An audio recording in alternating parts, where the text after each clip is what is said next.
strange. Okay. And that's going.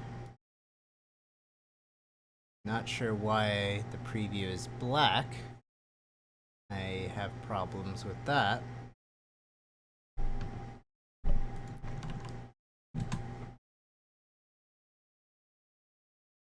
Is anyone able to see the stream right now? Yeah, I'm not sure if it's like a security. Nope. Okay, I guess my preview is just like really weird. Anyway, so where we were, yeah, it's got that Sonic Adventure feel. We want to get the scale of everything correct so that the cameras will all look correct.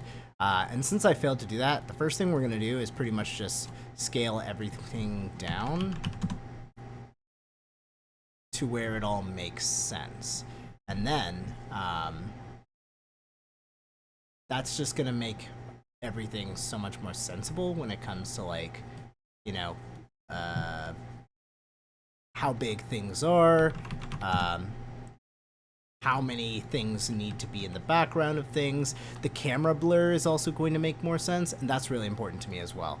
So what we can do is basically just go through all of the items that I've downloaded. And again, I downloaded all of these from like this, I think it's called Blender Kit extension, which allows you to just kind of download a bunch of 3D models that are saved for free usage and stuff, which is nice. And then, so I think, thanks, Baxter. I appreciate the validation because I'm not sure always how YouTube streaming works. Spent like years on Twitch, but Twitch has gotten kind of weird. And I just figured I'm a YouTube person. Okay, so we need, how tall is a slot machine in meters? 1.88.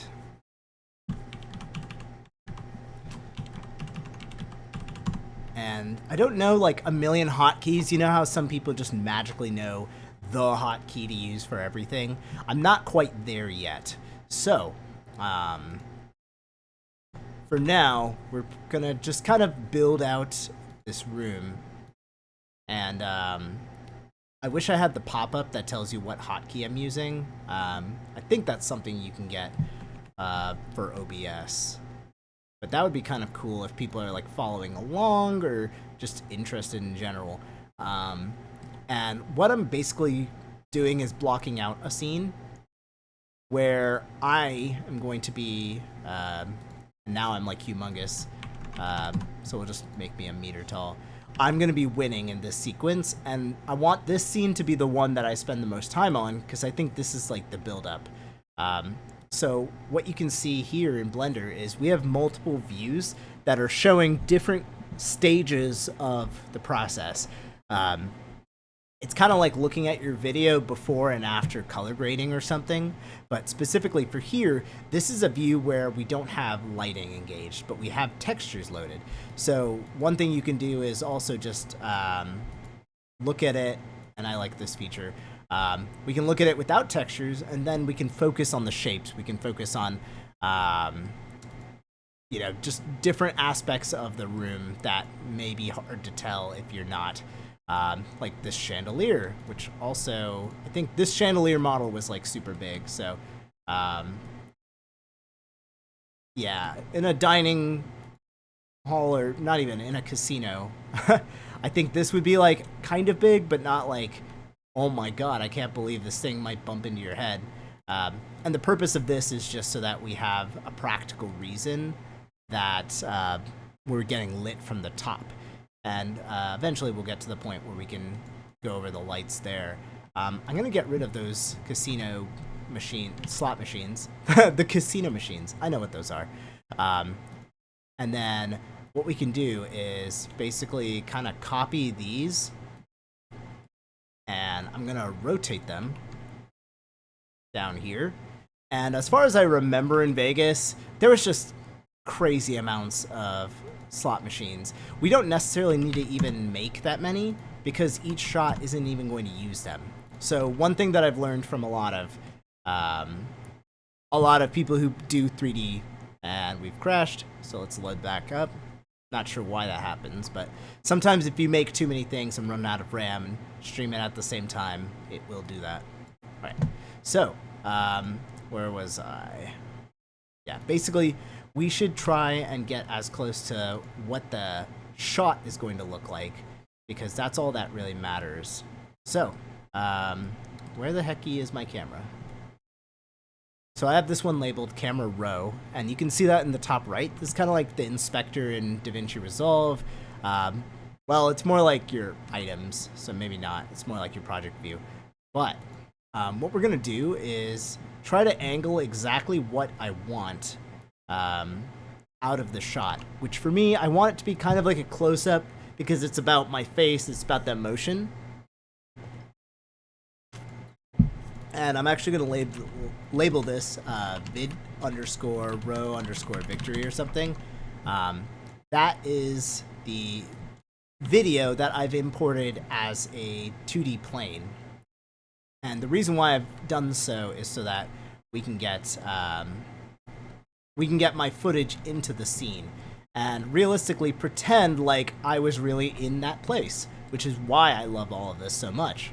So what we need to do, if we're going to be like mathematical about this, is realistically we need to know how tall and large I would be. So one easy way to do that is let's get like a 3D model. And I'm going to filter out to the free like ones and find one. This one feels better for some reason. And then because it's a 3D model, we should be able to easily like tell, oh yeah, like that's what a height, you know, of a person should be like. Did he load? Okay, let's go with this one. See if he'll load. Sir, can you join us in the casino? Okay, so the heck did you go? This is the only thing I'm not used to this plugin. Oh, hey Mako, how's it going? I feel embarrassed now. I'm working on 3D and I'm being watched by a professional now. But yeah, where's my, I don't know. Oh, maybe it just took that long to download? Sir, join us. Here, I'll put him inside this collection here. I think there's like a two-sided sword when it comes to all these extensions, because it's like, oh cool, like I understand, you know, parts of this. There we go, low poly human. But they don't always give you like instructions on what to do here, and that can be kind of intimidating. But it's also, again, just like exciting. Okay, so this person is going to be, let's say, 5'8" in meters, which is my height, 1.7272. So, and that means we can now put our person where I'm going to eventually be, and then kind of line it up. Yeah, good timing to join also because I might need help. So some things feel a little off. For one thing, you gotta turn. Nope, don't fall. Nope. So this is the scale of a person, and realistically, yeah, that kind of tracks. Now my camera may not be set up quite because I did things the wrong way. So let's set up a 50mm because that's closer to what my real camera was. And what we're gonna do is we're gonna set the focus on, oh, he has a name, Renzo. Hey MGR, how are you doing? Hope you're having a wonderful evening or night, depending on where you are.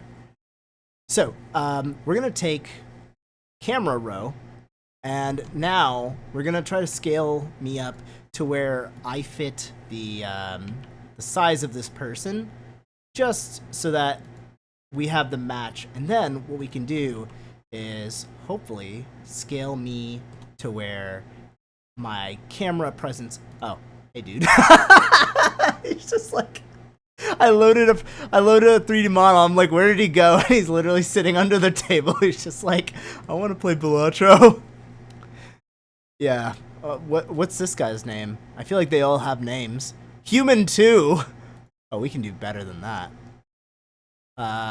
Where are you in my list of things? Are you Chips? No. Low poly human 2. He doesn't get a name? The saddest thing ever. Well, wait. Is this, yeah, low poly 2, human 2. Okay. It's because I kept loading him, but he went under the wrong folder, and I'm new to this. Well, see, the guy under the table actually serves a very important role in BALATRO. He's the person that helps you cheat at the game, if you are so devious enough to do something like that.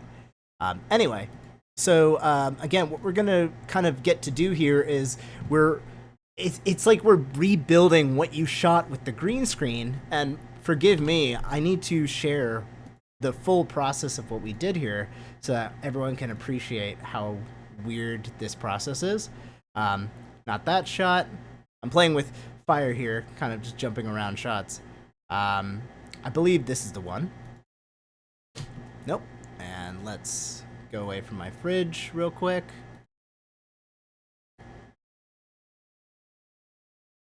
Where's my victory pose? I think this is the shot where I did my oh no, this is me being confused as to how to win. And then there's going to be a gag where I look at the table to see my playing cards from BALATRO, and they'll actually be Pokemon cards and Yu-Gi-Oh cards for a second. I thought that'd be funny. The guy under the table, he'll be the one that gives you the Joker card. Or the Joker card just falls out of the sky. That could be fun. It's amazing. I think one of the reasons why I love VFX so much, even as little as I've gotten to play with them, is because you can literally just sit around and think, hey, what if blank? And somehow you can connect it pretty well to to VFX or Blender or whatever program you need, and come up and execute the idea. And I think that's pretty amazing. So, all right, we've got me. We're gonna do what's called the Passepartout, which I think is the character that Jackie Chan plays in Around the World in 80 Days. And what you can see here is from that green screenshot, we have me, and hopefully I won't be so transparent. Oof. Let me double check that we're not losing frames a bunch, but we might be.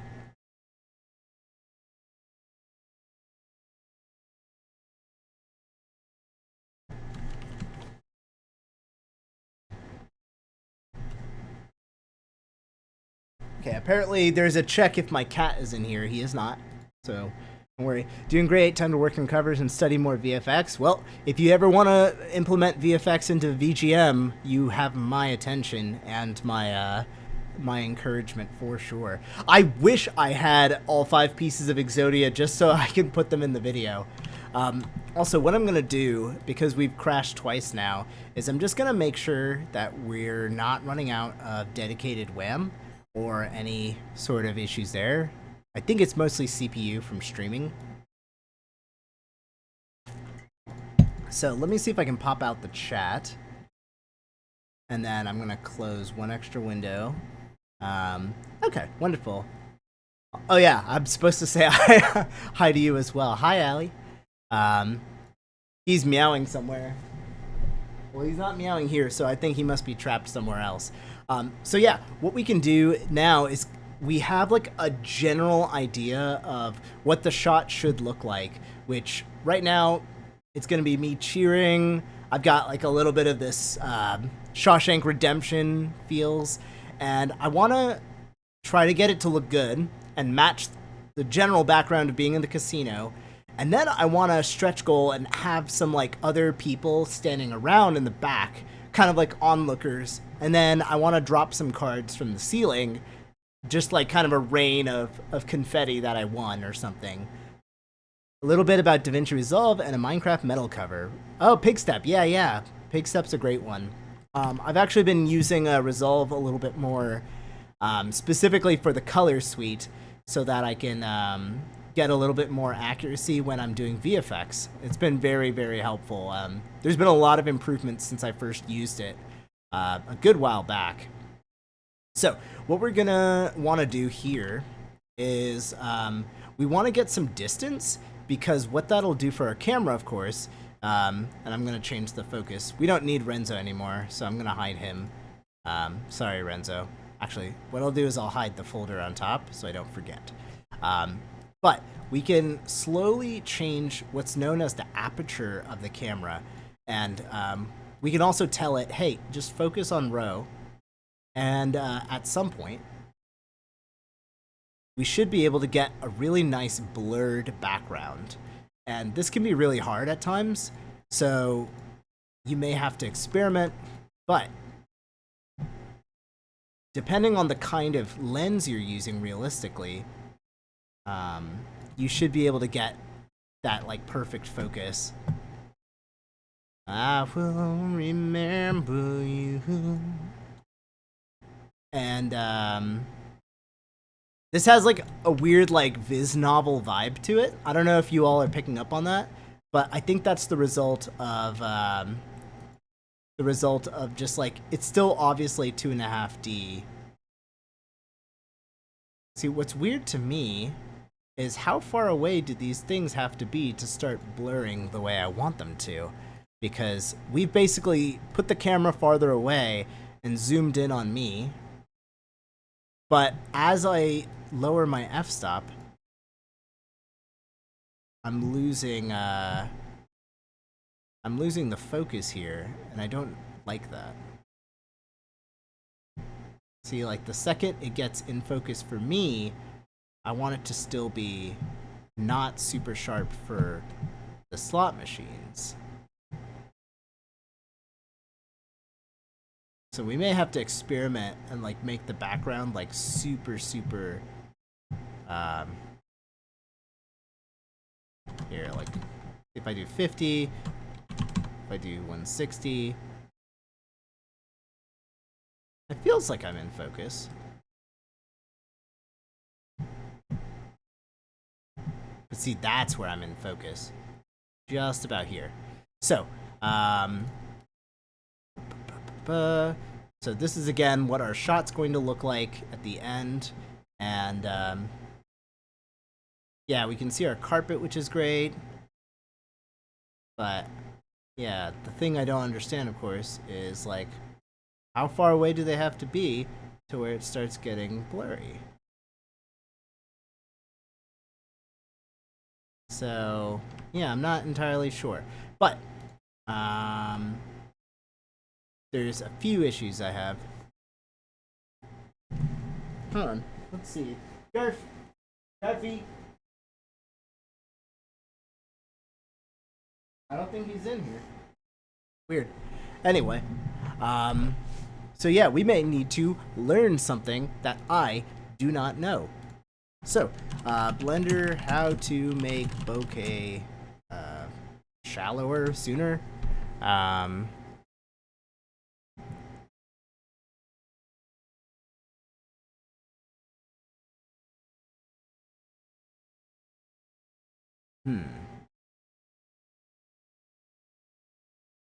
Yeah, this is kind of tricky. And our CPU's at 100%, which is kind of wild. So let's see what I can do to not have that happen. Can I turn off the additional shadows or something? We'll turn off motion blur, even though I do want it for the render. So, let's see. One other thing I need to change is, so if we get rid of me, and we go back to the camera settings, and we're not focused on anything in particular, we just know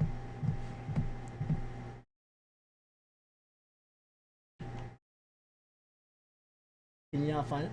Under the bed? Inside the closets that are closed? Alright. We're gonna need to find the cat. So one thing that we know for sure though is we need Ro and we need the table. And then to get the look that I want, we can do some other stuff. So I'm going to move the poker table that we definitely want me for, and then we're going to move my video in here. And then what we can probably get away with is we're going to scooch me. Oh, we're going to scooch both of us. Actually, let's start with the camera. So if we scooch the camera like really far away, basically, and let me explain better what I'm doing. We want to achieve that sort of cinematic blur where there's a huge separation between the actor, me, and the background. And it gets nice, it gets very blurry, and it can be really cool. So, in order to do that, we need to create some very serious distance between me and the background, like I said. So if we go to the camera and we choose to focus on something really close up, me, and I know I'm not going to be well lit now, but it shouldn't matter. Let's focus on me, sir, and then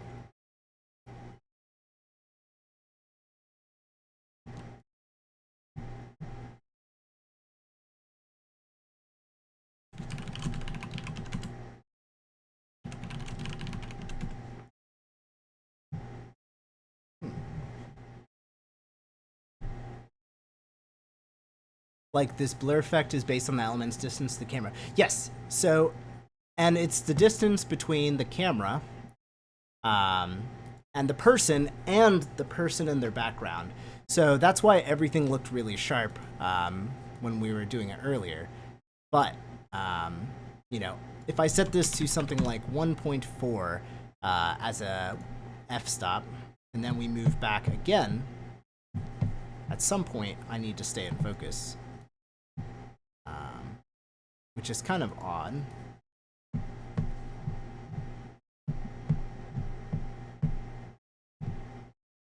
There we go. So now I'm in focus, and the background is super blurry. Perfect. Okay. But that's not the framing of the shot that we want. So we can actually bring back some of the sharpness here, and then we actually need to extend this. Ah, dang it. That didn't work the way I wanted it to, because now those things are way too close. So there's some element of this that's not quite working the way I want it to. And I'm not sure if it has to do with the camera. Maybe the type?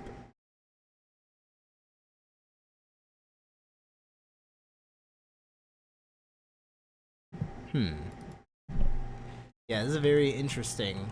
I know how to do this in Unreal Engine, which makes me worried because I'm like, there's no way I could stream Unreal Engine on this computer while, well, yeah, I don't think I could do that. So, the hope was that I could do this all inside Blender so that I could share this and kind of dedicate the stream just to that. And I still am going to try, but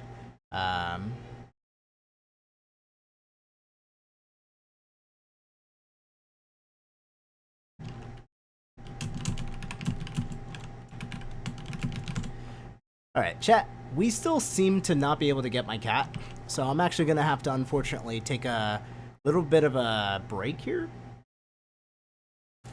I'm not really sure if I have a coming back, so I'm just going to switch to starting soon and mute myself. But stay tuned and we'll get back.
Scene. That one looks good.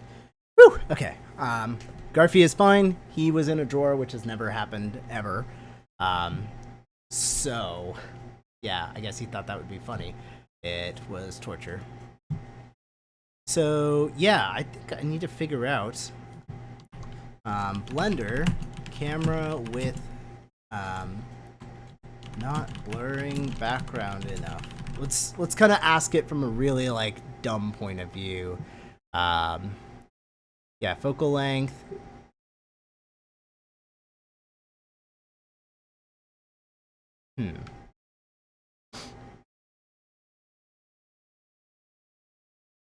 Yeah, depends on where your camera's focused, depth of field, and blah blah blah, blah, foreground, middle ground. Yeah, this is really tricky.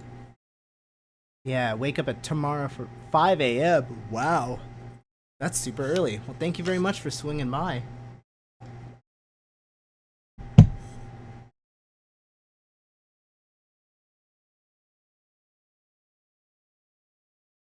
All right, so let's try something different here. Maybe we can shrink everything and that'll make it easy, but so again, that's our camera. We're gonna just have it focus on me. That seems to be fine.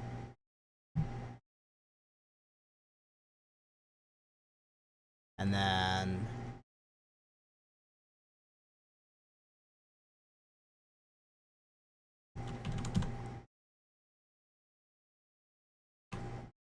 yeah, so let's see if we can do like 85 millimeters and then just bring the camera back.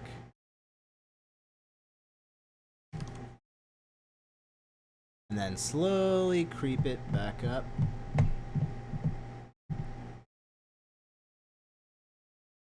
And one crucial problem that you might already be seeing is the chandelier had like a bunch of lights and stuff on it, and that was kind of important for lighting me. So we're gonna we're gonna try to see if we can pull this off. There we go. And this light's a little weird, like, okay. But now, at least we're getting somewhere.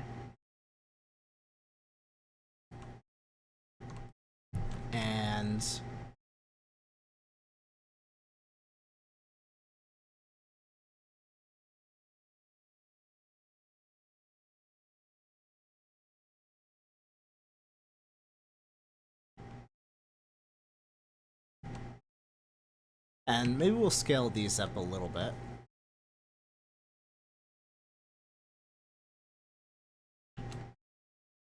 But we can also put like another row of consoles over here, and we'll make this like 12 or something, and then just enough to where if we move the camera, which I'm hoping to do, you'll actually get a little bit more depth and a little bit more intrigue when it comes to this shot here.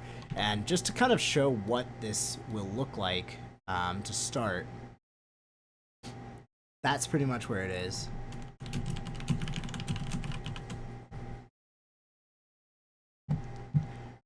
So yeah, right now, things I like, I am well lit, and the casino doesn't look terrible. Things I don't like, everything is way too sharp. And why is that even a problem? Also, whoops, f-stop. The reason why that's a problem, if there ever was one, is because now the eyes don't know where to focus, and that's kind of the point of cinematic photography, or whatever you want to call it. But yeah, when it's supposed to be focusing on me,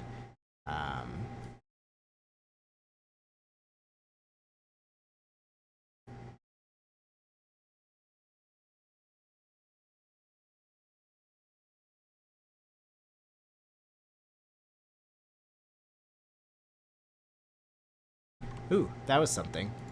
So maybe we do this. See, the problem is everything is out of focus now.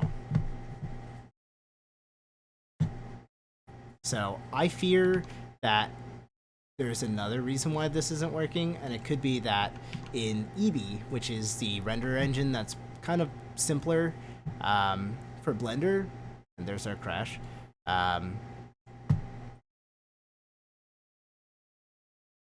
It's just not able to do realistic blurring.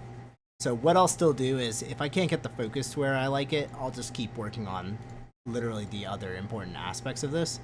And that way, there's still something worth checking out when it comes to watching the stream and just kind of like learning the basics. Yeah,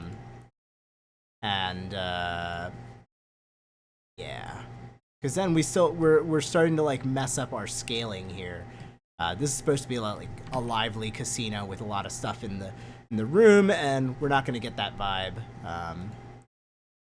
Yeah, we've already gotten the scaling kind of off here, and whatever.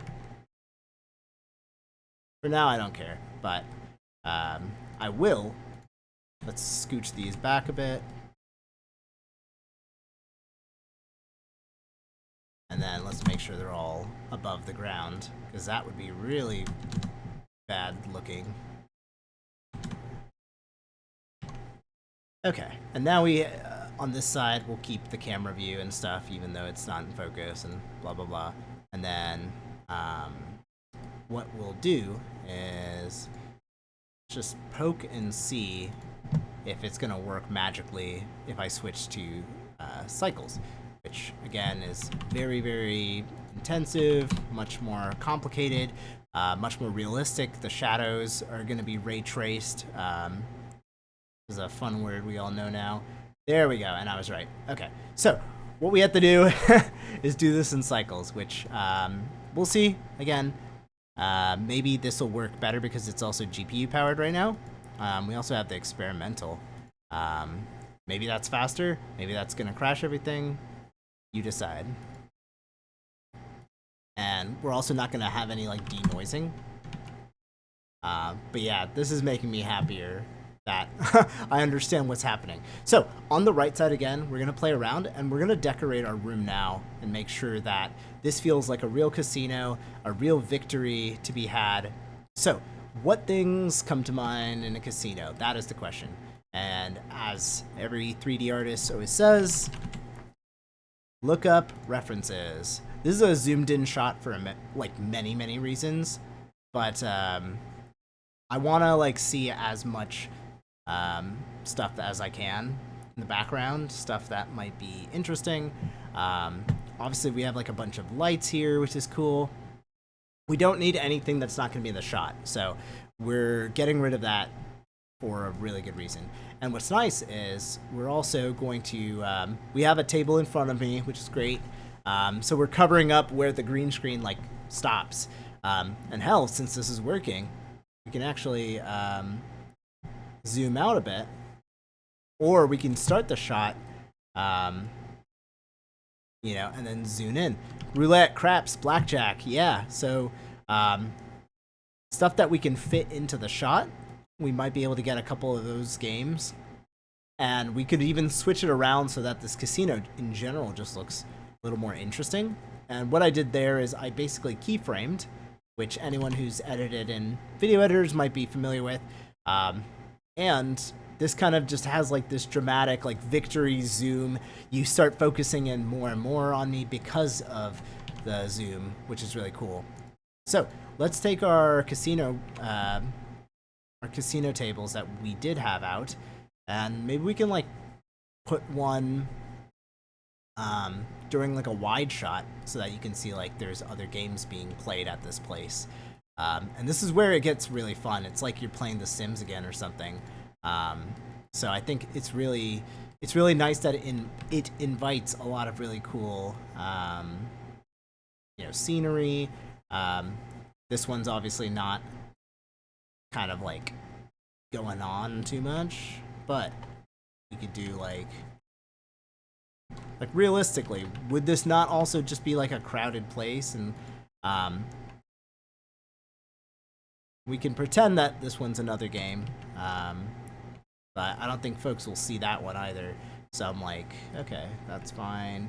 We can rotate this on the Z-axis a little bit. But yeah, and one thing you might notice, of course, is that there's a lot of noise, and that's literally because this is processing the image in a very different way. So each picture is going to take a bit to actually be generated. And again, it may not be super realistic yet. These lights are affecting me. Like their shadows are much more realistic. But when we render it, you'll notice this is much cleaner. The edges of me are somewhat more refined. But yeah, altogether, this becomes like a little bit more interesting, believable, and so on. So yeah, now we need to have some interesting activities. And I want to have like, oh, where is it? I had a few lights that I thought I animated. Yeah, like this light. Gonna be kind of colorful. And let's see. That way, yeah, you can see like I'm gonna have flashing lights around me. It'll be a little bit more interesting a victory than if I just, I win and nothing happens, or it's like a very still kind of scene. So maybe we can do like flashing lights or something. I actually thought about doing this one as a slow-mo shot, and I accidentally shot it in 60 FPS, so I can slow it down a little bit. But nonetheless, as you kind of like skim through, you can kind of see how it's lighting up a little bit more. I wish I could make the slot machines have something interesting going on. That might be like another fun stretch goal. So right now, I think as far as like the process of making a VFX shot goes, we have blocked out a good amount of the scene. And now I want to have some interesting like passerby. And that's where we're going to need a little help from animation. And because it is incredibly taxing and pointless at this point to like, animate every single character myself, you need to learn shortcuts. I need to employ something called Mixamo. Mixamo is really great because it basically gives you access to a bunch of pre-animated characters, and not all of them are going to be exceptional or perfect, but they're like extras. So what we want to do is flip through all the characters that they have, and they don't have that many, and see which one of these people would be at a casino dressed the way they are. So like this girl looks a little bit informal, maybe. This one actually, this one kind of feels, I don't know, a little bit more interesting. So I may opt for her and then just have her like do a walk pass or something. This one, oh, that looks great.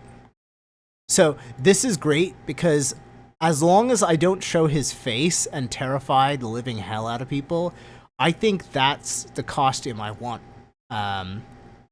This one, Joe, very plain suit looking character. This one also, but the black jacket, I don't think screams like this very dated, like Hollywoody Vegas look.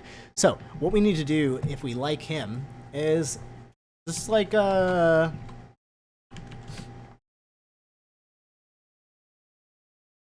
maybe like a, not a standing clap, just clapping. But, and we need him to like clap down. Nope. I also want him to actually clap. Too far. Yeah, that looks better. And he needs to be like, good job, but like, I really don't care. And what we can do there is kind of like, you can change like little different aspects about it. Heck, I think I can adjust his head so he's looking at me. Yeah, would have thought that would be, buddy. You actually looked at the person you were applauding. But what's great is with him, I can change like his skin tone and change the timing so it looks like multiple people are clapping and not just him. So let's give that a shot. Why don't we just give that a try? And I'm gonna make a new collections here. It's kind of like a folder. And we're gonna call this extras because that is what you are. You are an extra, and we love you for it. And you clap. That is your purpose. Now, we need to do some stuff. Very important stuff. Like, we need to make sure he's not hiding under the table, which is, for whatever reason, my origin point. And I'm just gonna go ahead and say it. You are probably taller than me. I'm not a tall person. Demographically speaking, I imagine a lot of people at Vegas would be taller than me. Let's just accept it. And also, you would be standing close enough to where you can actually see me, sir. And again, we don't want his face. So what we can do to remedy that, again, is just make him a teensy bit taller. And then, see, like, there's the camera. So if I turn him like this, and this is going to slowly update now. So I may switch to Eevee just so that we can work better. But, of course, the shot will be a little different. It's probably going to crash on me. It's totally fine. I was mentally prepared for it. Okay, so whatever. And this guy looks plasticky. I may want to do something about this. I think he's been eating something and it's affecting him, or I don't know what's wrong with you. But I'm really concerned that he is just shiny and shimmery and certainly splendid. Let's go. Okay, so there's his body. Why are you so metallic? Is that why?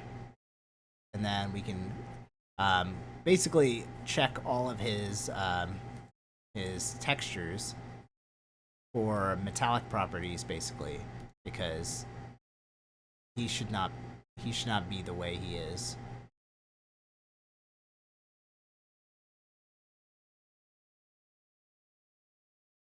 And not sure why that happened. Oh, I think I know why. There we go. Okay, so specular. I don't know why he's so shiny. Is it this? No. Nothing enabled there. His roughness. Well, I took off your metallicness, so I'm not sure why he's so shiny. He looks like a doll, and he's going to be clapping here. Now, some other things that we don't like about him. Again, you need to face me. And you know what? We can go into pose mode, and hopefully this works. Oh, cool, it didn't. Okay. We can go into... Is this your head? Okay, so his head is animated. Weird, because I think it looks horrifying.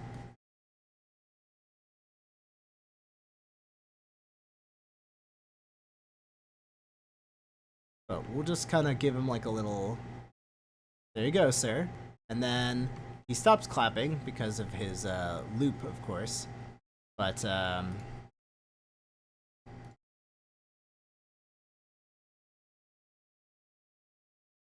what we can do is just copy and paste the animation information, please.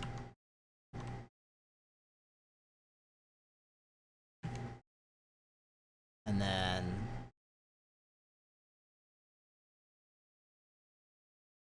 I'm pretty sure this will work. And he continues to clap. Awesome. And just to like save on CPU power or something.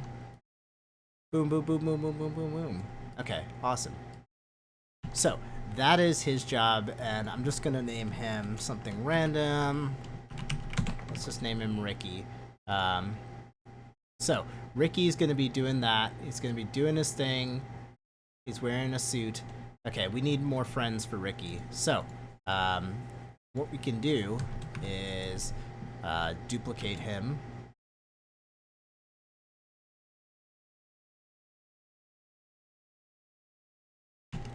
I said we can duplicate. Oh, I'm in pose mode. That's why.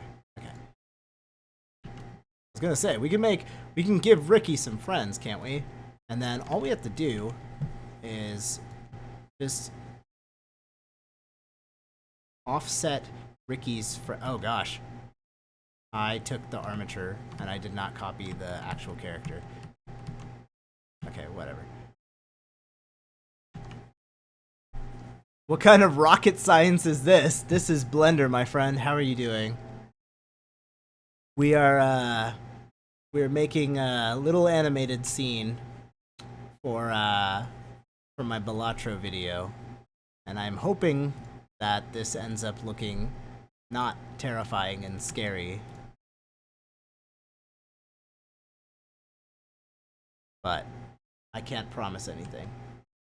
So I'm going to move the animation back so it's offset. And now we should have two people who are clapping at different times. Nope. Let's see. Pose mode. Okay, there we go.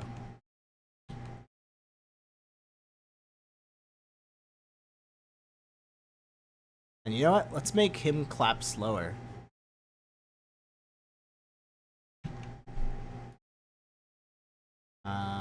And here, let's see if I can do that. Never mind. I thought it would be easier to view from a different angle, but yeah, I'm not sure. I just need to check his hands and go back to pose.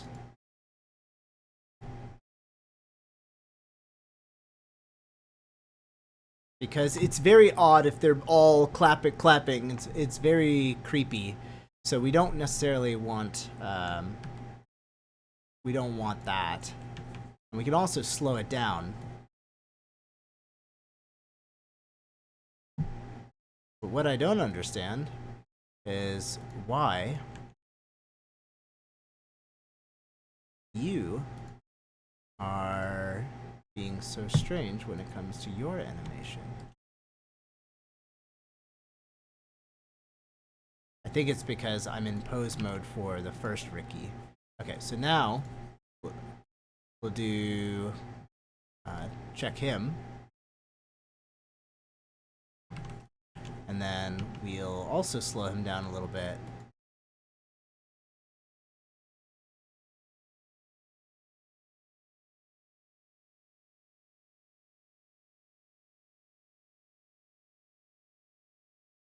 Yeah, this is challenging. I'm not sure why.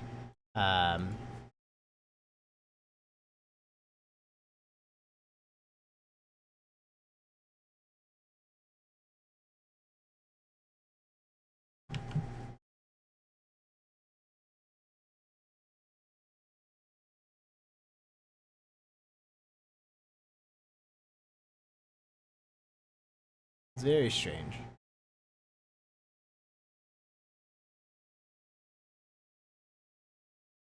And again, if we switch back to cycles, hopefully everything will be in focus. So this left image is what the final video will be like. And we'll create a crowd of people, of course.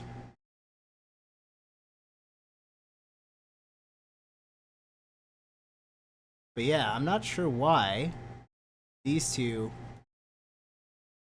are still animating at the same time.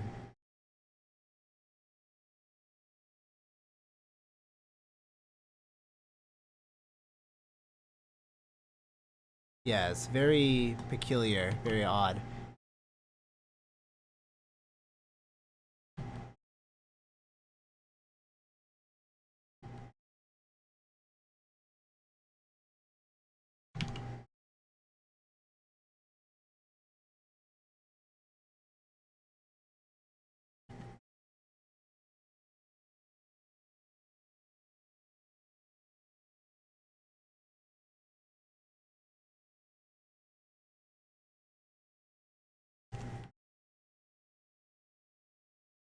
Let's see. It's left arm. There we go. Okay, so this is all of the animation for the character.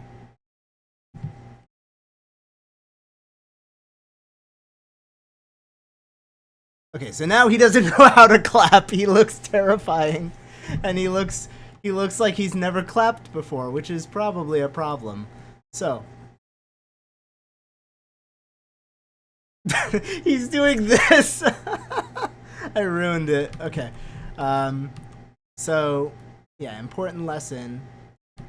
Don't make your person unable to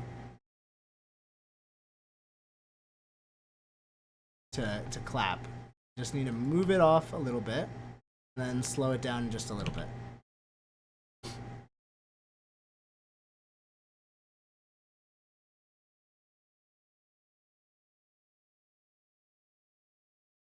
I like his fake clapping at this point. I don't care.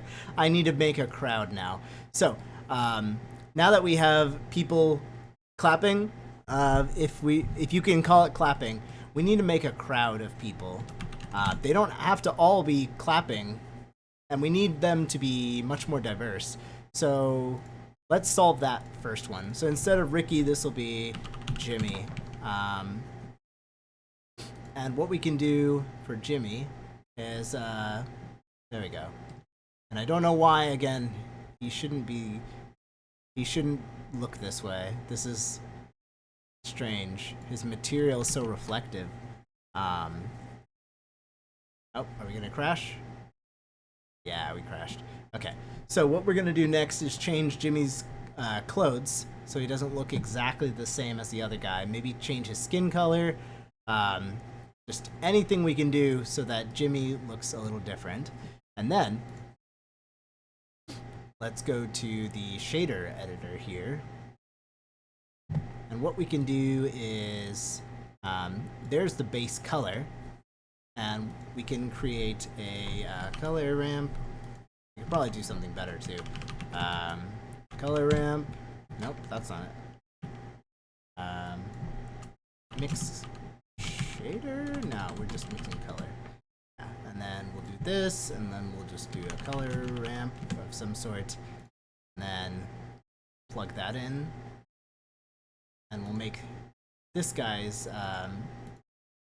sir.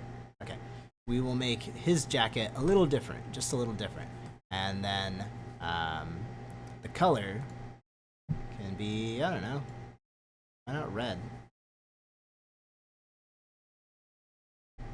And you can see if I set the factor all the way, we can mix them, and now, boom, look like $1 million, buddy. So we could use, nope, pants, and we could change his pants to also be red, and let's see, what about your tie? We can give him a unique color for the tie, so this one will also be, I don't know, what goes with a red tie? How about a hot pink color?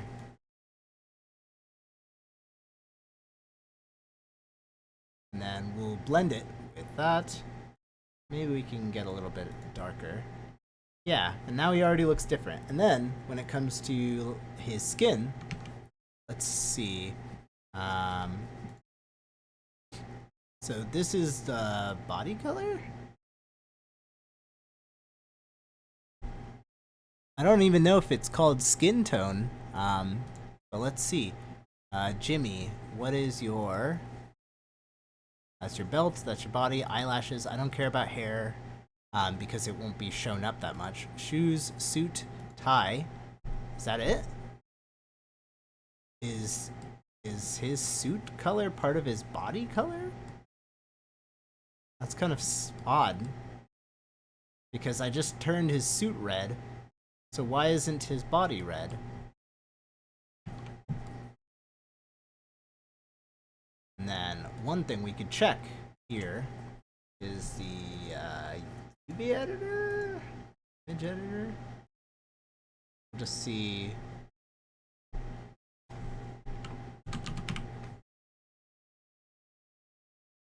Yeah, I guess part of his face is that color, so it wasn't so easy to change. Um, so maybe we can make a copy of this, and then I'm gonna be careful here, and we're gonna make him a little darker complexion. Make him a little closer to me, maybe.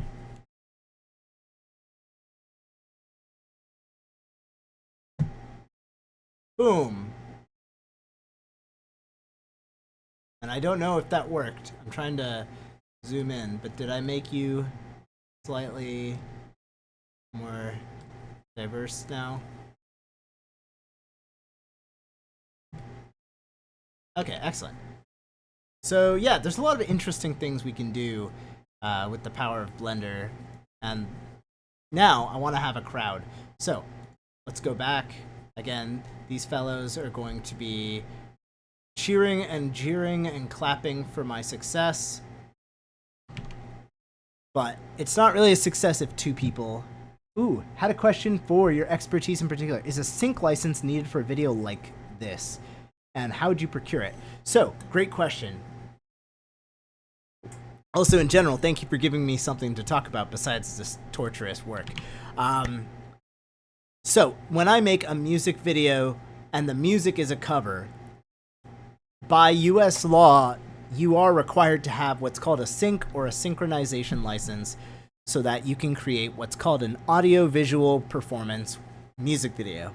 So, that is required. That is not at all almost ever enforced on video games, because video games, yeah, and their music are almost barely considered, music at all. Half the time, the soundtrack is not released. So it is extremely uncommon for someone to ask for a sync license or take down a YouTube video because there's a lack of one.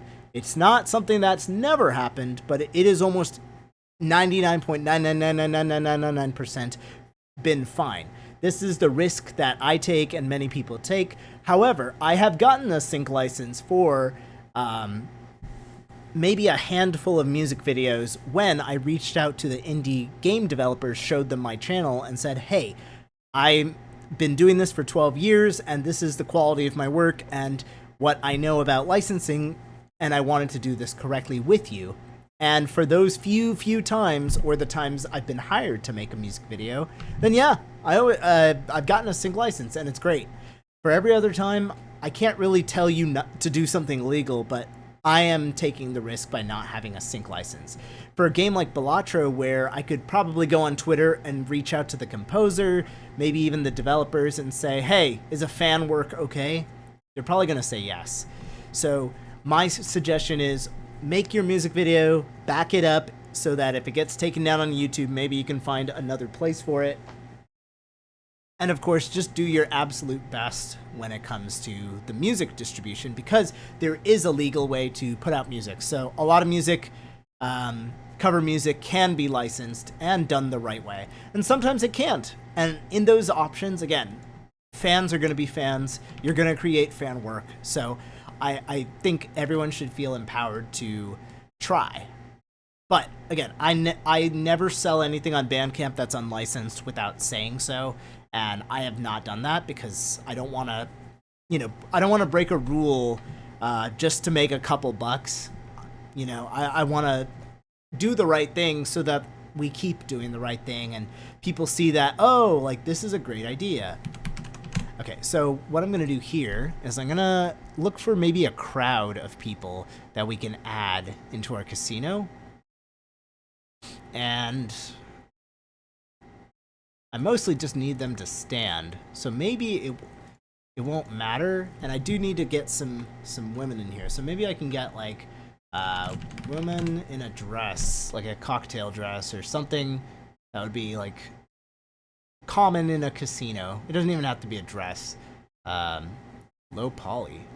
Flaming dress. Okay, that's awesome. Interesting. Okay, this one actually looks cool. I just don't want the person to be a mannequin. Actually, Here, let's go back. So we're going to use a website, and if you didn't join until just now, you might not have seen me use. I'm basically using a website called Mixamo by Adobe, and it gives you a bunch of 3D characters, and then they're all set up to where they can be in your animation just as background people, which is kind of cool. And because we don't have that much space anyway, we should be able to get away with a couple, filler people who are, busy talking, maybe watching as I'm playing the BALATRO game. I think she's gonna work. I don't like that she's wearing like casual pants because I'm trying to put together a story where people are kind of out and about. So I really wish that this was like a really nice outfit of some sort, but we can't be too choosy. So I like this character because she looks like a chef and she looks really formal. So I'm gonna download her, Roth, and we're gonna see what we can do with that. And in the meantime, of course, we could also just duplicate these characters that we've already made and then put them way in the back. So let's see if we can just clone both of you guys and put them like...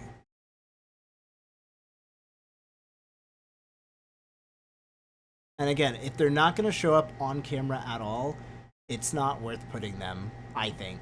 So, this is the first Ricky. Okay, so let's go to Ricky 2. We just need bodies. So, I'm going to put him on, like, this side. So you just, like, barely can tell that he's there. And then let's go to the clone Jimmy. Did I made a second clone? Okay. And now we'll put him on, like, the other side. But we need to rotate him a bit. And definitely put him far away to where it's obvious that it's not the same exact guy. And we can even take all of his keyframes, offset them a little bit, stretch them out. So now he's a little different. And then for shading's sake, let's go to, come on. And we can make a copy of him. And yeah, like maybe he's in a dark blue suit or something like that. Hello, Lowest Expectation. How is your evening going? We're gonna give this one... Oh. We are working hard on visual effects for this video and slowly building out our somewhat realistic casino. Realistic casino. It's literally the same guy, like, cloned over and over, but we're getting there. And hopefully we will accomplish something beautiful and confusing. So I actually didn't want more people to be clapping, but I do think it wouldn't hurt to have this character here. So we're gonna name her Roth because that is her actual given name. And we need to do a few things. First of all, she needs to join the party. Second of all, she is extremely tiny. Probably the scale that we needed her at. Uh-oh.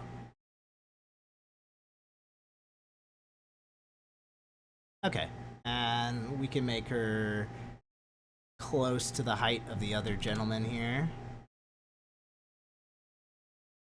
Just kind of like throw her there. And make sure she's on the ground. And maybe scooch her up too. Just maybe these people know each other. You know? The hardest part, of course, is going to be that first bit because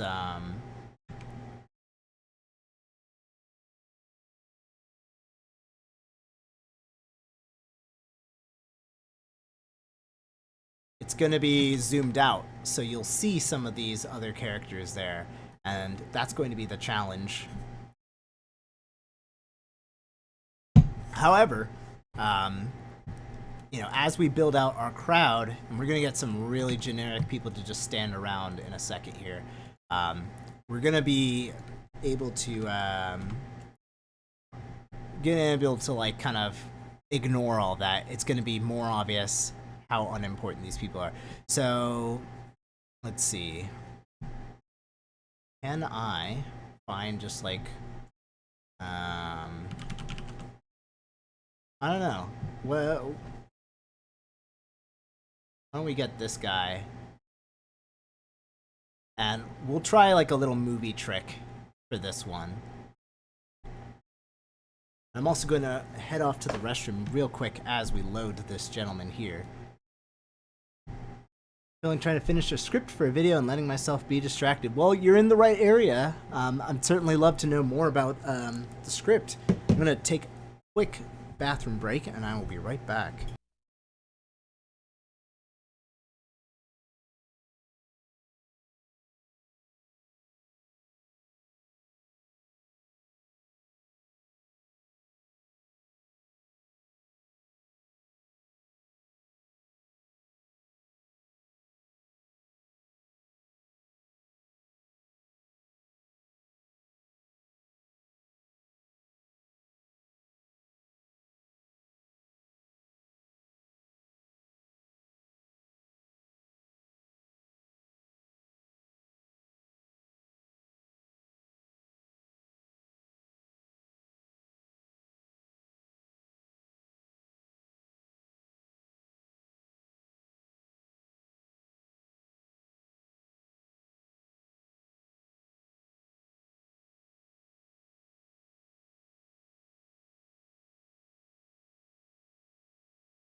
Alright, I'm doing a top 10 moments in the Zelda series and want to do a top 10 favorite video game music covers after that.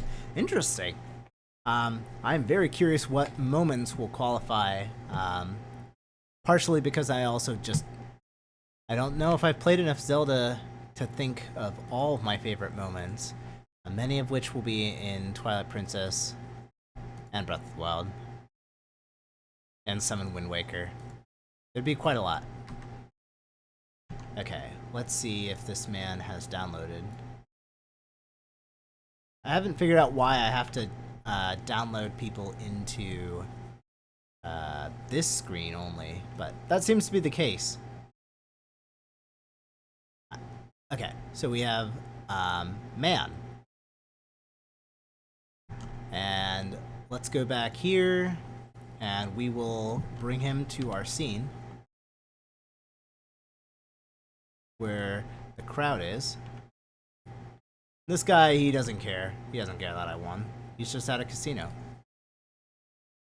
So,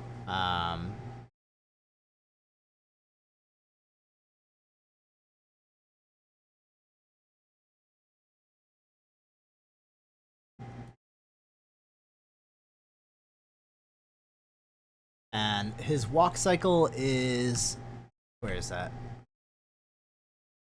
It ends about here.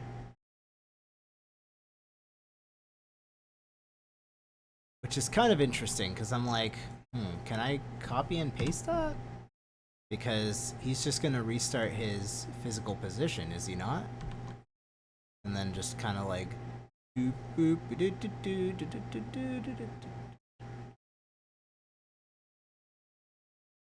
So, yeah, we're going to have to do some work to get him to work.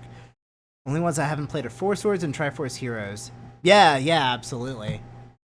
Cover-wise, that's going to be a really tricky one.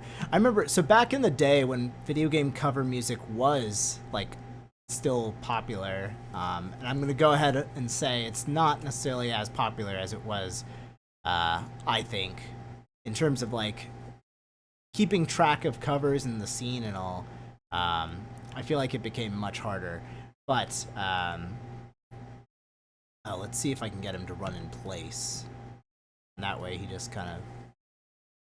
Oh, God. Oh God. Okay, that was a mistake. But yeah, I remember some folks would kind of piece together their favorites. Like if someone uploaded something, it felt like everyone was going to watch it, and that certainly changed quite a lot.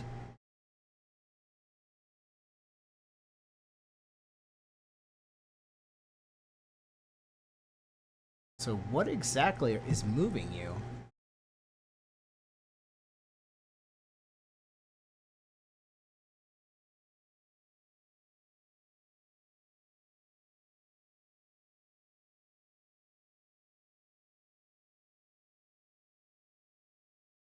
Yeah, I feel like some aspect of this man. Yeah, that's awesome. If I'm so lucky to know anyone on the list or make it on the list, I certainly would love to know. I feel like I haven't thought about anyone's particular like video game covers. Lately I've been thinking about people's live performances, and there's been some really spectacular ones there. Which I think honestly can count. Some arrangements haven't gotten a music video treatment, but they've gotten like performances live. Um, okay, what I'm gonna do for this guy is I think I'm just gonna straight up make him kind of like.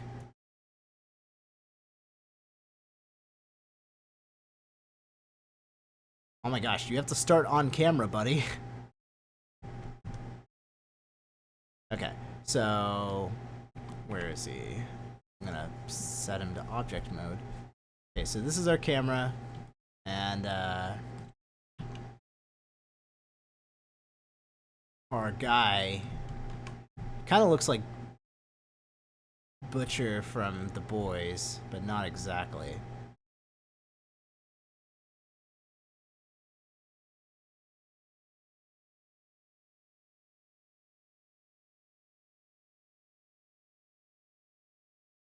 And honestly, I might start him like even farther away or something. That way he's like, hmm. Yeah, he'll leave the crowd. Like he's just like whatever. Busy casino. Do you have a favorite video game live performance? I think mine's Nier and Nier Automata, though it's not covered as the originals. Yeah, I haven't gotten to see any original composers, orchestras, like people play their own compositions live exactly. So I think Metroid Metal, their shows have always been really great, but especially this year's Metroid Metal performance might be one of my favorites. Knights of the Round, they're also just great friends, really inspired, inspirational group for me, and I'm wearing their shirt. And I think they had a phenomenal VGM Con experience.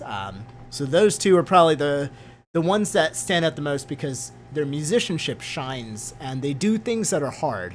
When people play live, we do try to simplify things. We try to focus on the crowd, and that can be really fun. So a lot of people I know are really great performers when it comes to energy and crowd interaction. But when it comes to also making sure that people walk away seeing something incredibly performed, just things like that, I think that's been really hard to see, and those groups stand out really well. All of my friends are really great live musicians, of course, and I have tons of respect for them. So I could never narrow it down, but today that's who comes to mind when I think of video game bands live that I'd like to be like. Yes, Night of the Round. And they've got a YouTube channel with a lot of their performances as well. But yeah, I am just floored by how good they are at what they do.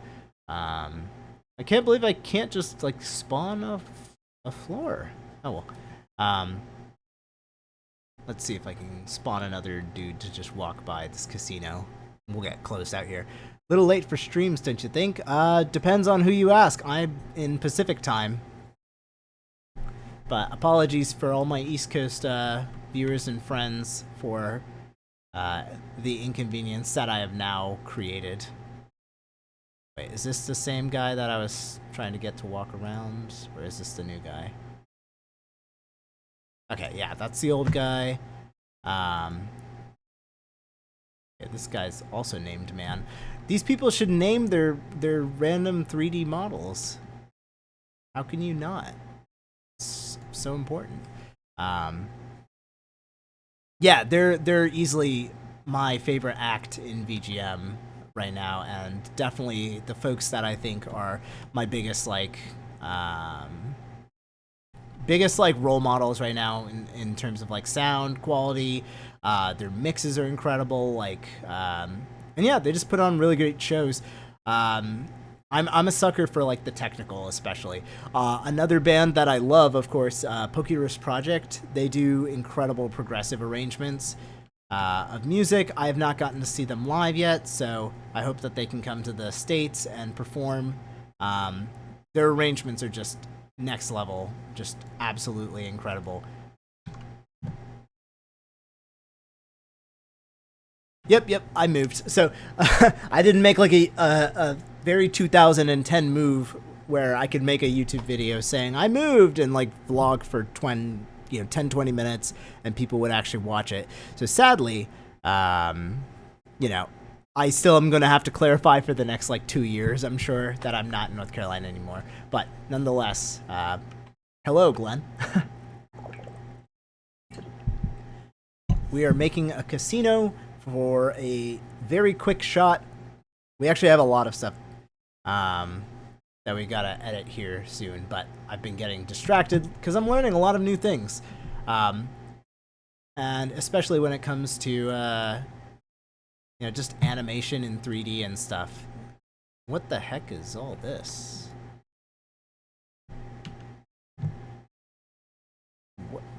What is that? Did I download some object and then screw it up? It looks like a machine. Anyway.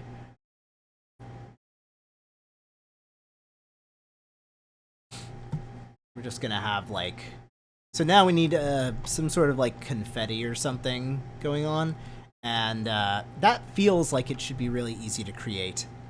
Yeah, Pokerus has an amazing YouTube channel as well. One of the only bands I've seen play all of Dancing Mad, so just a must watch act. And yeah, I mean, again, I've been doing my best to arrange a lot of stuff, and most of my things are on Spotify or Bandcamp, especially now licensed up, because it's just so hard for me to do music videos like this every week. That's just not gonna happen. But at the same time, I think the videos are hopefully going to be worth it and just that much more high quality. And I want to get back to that point, like in 2014, 15 even, where every time a music video came out from me, hopefully, like people would actually be very interested and it would feel a little bit more exciting, a little bit more of an event, I guess, is kind of the way I've been thinking of it, especially. So, okay, let's get back to the camera view here real quick. And what we're gonna do, and this is gonna be fun, the Chocobo Music 3D stuff. Thank you. That's exactly the kind of video I've been hoping to like make as my default. So Chocobo was a while ago, actually, and I've been busy. I played a show in California, of course. That was the last big one.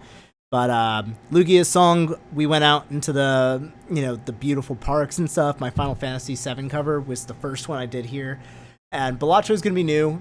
And again, there's going to be a lot of traditional stuff here, but there's going to be a whole like little skit about me playing BALATRO and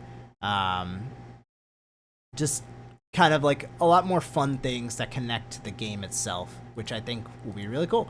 So here, what we got to do is we got to duplicate a bunch of these.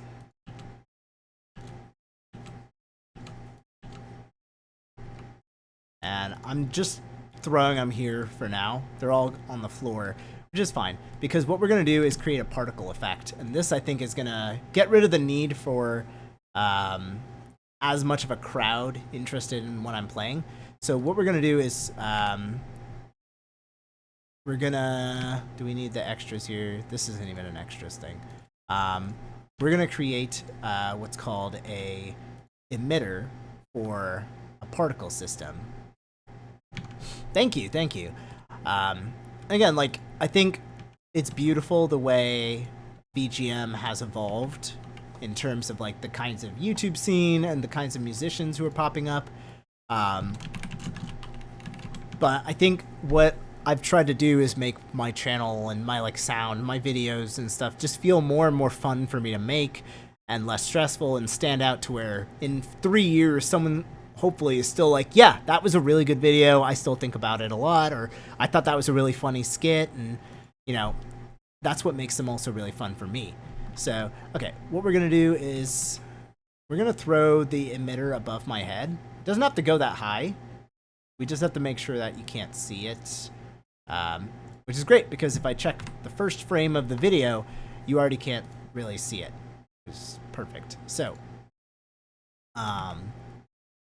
we'll just start it here. And the reason why I'm starting it so low is just so that we have cards falling down early on. And we'll do like, I don't know, let's do 100 on stream, just because I don't want to like explode from streaming this. And then we'll end it at 300. We'll give them a lifetime of like 150. And this means that it's going to start dropping particles on me, right? And by default, there are a bunch of little balls. Probably not enough. So let's, yeah. Now, what we can do is we can add rotation and randomize that quite a bit. And then, of course, we have gravity, which is great. Gravity. Okay, and we're going to lower the gravity a bit because playing cards should not fall to the ground that easily. And then we can set the scale to 1 and the collection, which is the folder, to my playing card procedural folder. And now you can already see in the preview here that we're going to be kind of getting all sorts of crap, all sorts of playing cards. And they should be the same size, which is very nice, very easy. Get rid of that emitter. And then what's great is now maybe let's reduce it to like 250 or something. And should probably have more cards there, shouldn't we? We might need more gravity.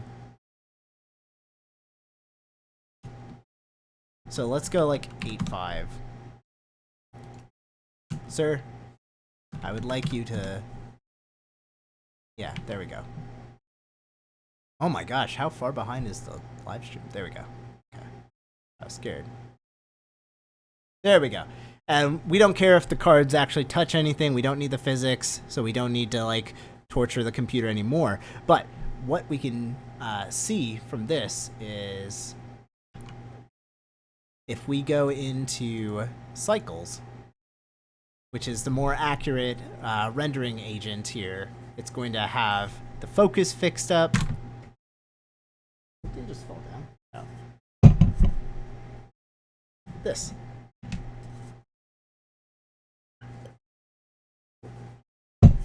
Look at that. We've got playing cards falling from the sky, celebrating the victory that we've done. Nothing could be sweeter. I've got my like rocky face. And then if we render it, this is what a frame of our video is going to look like before I add motion blur back and, you know, a couple extra niceties. Again, anything I am doing at all, any questions in general or good topics of discussion about my music or specifically this video, especially in Blender stuff, please let me know. And throw your questions in. I don't know everything, so if I don't, I think it'll be great to bring it up with the chat and just kind of see what people are thinking when it comes to this stuff. What you'll notice already is like memory 3 gigs, so RAM is already being taken up, which is a good thing. It's trying its best to use my graphics card, which is a 3080 Ti, so that should help. and it's taking much longer than our preview window. So what's the difference between that? This is going to actually calculate the shadows of every single object in there and how light is going to bounce off of those objects into other objects. It becomes super realistic, and it takes much longer. It is actually unlikely I can render this on stream, so I'm going to close that before my computer shuts off. But it should look something like this, but cleaner, if that tells you anything. So once again, we have all sorts of stuff going on. We have game lights going on, which is really great. So by all means, I would probably consider this just about ready to go. What's annoying, of course, is that I have a lot of shots. So I could probably clone this and then just put in the PNG sequence of each one. There was an album of Xeno series arrangements that dropped recently, part 1 of 3. I think that's an official soundtrack as well. But yeah, that's pretty cool. It's always good that more games soundtracks are made available, just in general. Man, I really wish I could get a roulette ball spinning or something in the background, though. But yeah, I'm not a big fan of Xenoblade myself, so I haven't really kept up with how their soundtracks have been coming out, but I know they're huge, and the third one has 300 tracks or something really crazy, so that's definitely some exciting stuff to see. Man, I really wish I could get more idle thing. Watch the Destiny Islands music video, your guitar solo with the juicy wah. How'd you get that time? Destiny Islands music video. That's not a cover I did, right? That's a collab I did with David Russell, if I recall. But let's see. So I take a lot of funk and blues from funk and blues music as is, and the Strat is definitely 90% of the tone, besides fingers, of course. So having a Stratocaster helps with the single coils, because that sound, when you, I think it's the 4th position pickup, it ends up having this very scoopy, twangy sort of sound out the gate. That's just how it's always going to sound. And then you want to pair that up with an amp that's been used in traditional funk, and clean tones, modern clean tones are also really great. Corey Wong has a really great tone, and he has a plugin you can buy, Archetype Corey Wong. But if you want something that's a little bit more simple and affordable, of course, anything that pairs with a really hard compressor will get that super funky sound. And then, of course, if you add distortion and all these other things, you just always want to make sure you're not adding too much distortion, too much drive, because funk music in general plays off of you having this kind of clearer sound anyway. But it's really cool, what people can do with that stuff. So, yeah, I think everything just starts with that. Why is everyone's clothes so dang shiny? There we go. Now you're a robot. There, now you look like a sim.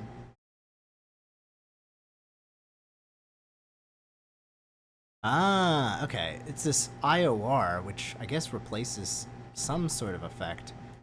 But yeah, we don't need everyone to be so shiny. Why were you so shiny?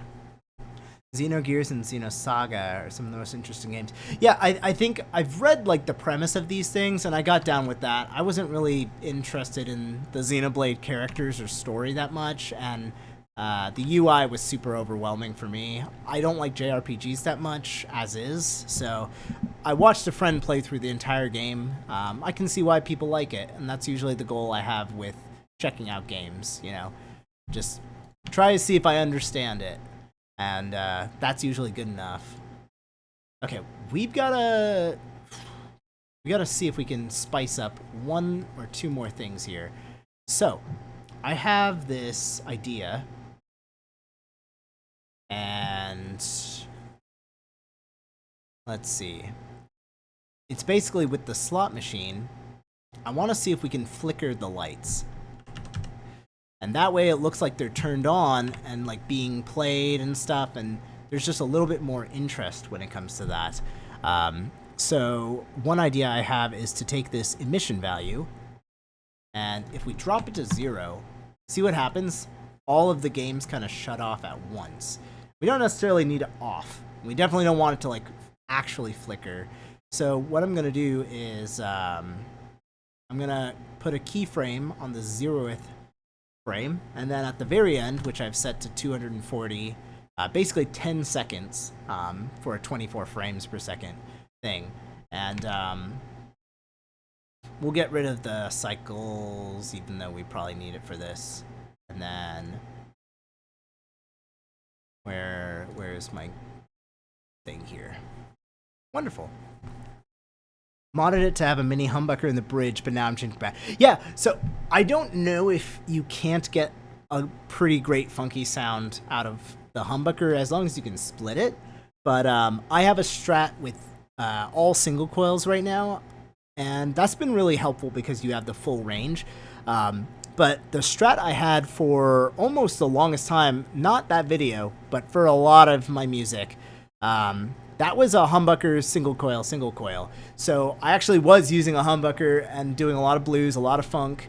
The only difference is, again, just like amp choice and how I played it kind of worked closer to like that kind of tone. I use an Axe FX for almost all my tones as well.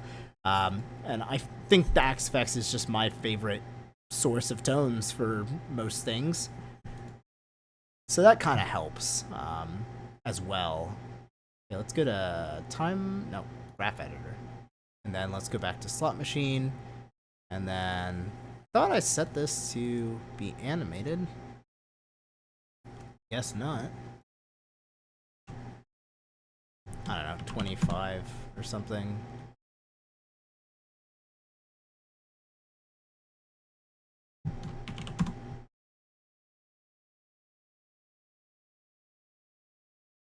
Then let's go back to 32.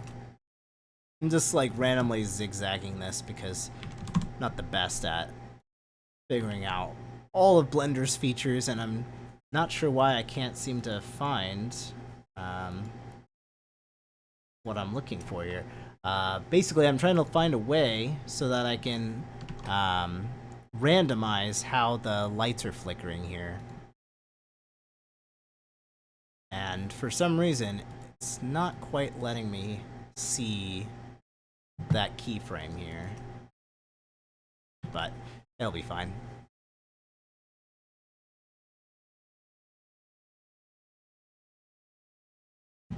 I don't know. This gets super bright. Why not? When did you start learning how to do 3C stuff?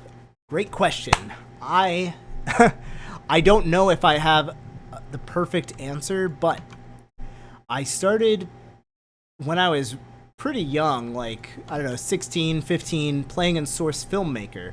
So I got used to like making levels with Left 4 Dead, and I got comfortable with like 3D spaces and basics of like how to move a camera in the editor, how to figure out what a plane is, what a primitive is, and you know, from there, what a texture is. But I did not understand almost any concept.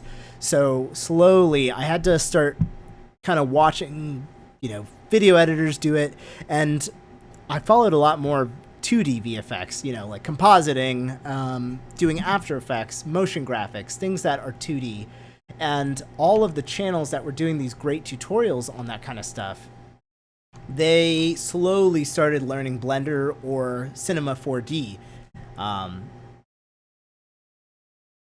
I personally didn't understand why someone would need a 3D program to make great video effects, because I thought After Effects was all you needed, and it is. You can literally make anything with anything these days. So around 2018 on my YouTube channel, you can go back and see a lot of really messy green screen ideas and experimentation, even 2016, but especially if I go back to that time, it's around the time that I started like playing with VFX in 2D, and I would always see tutorials for stuff in 3D as well. And I'm like scrolling back, and I have so many freaking videos.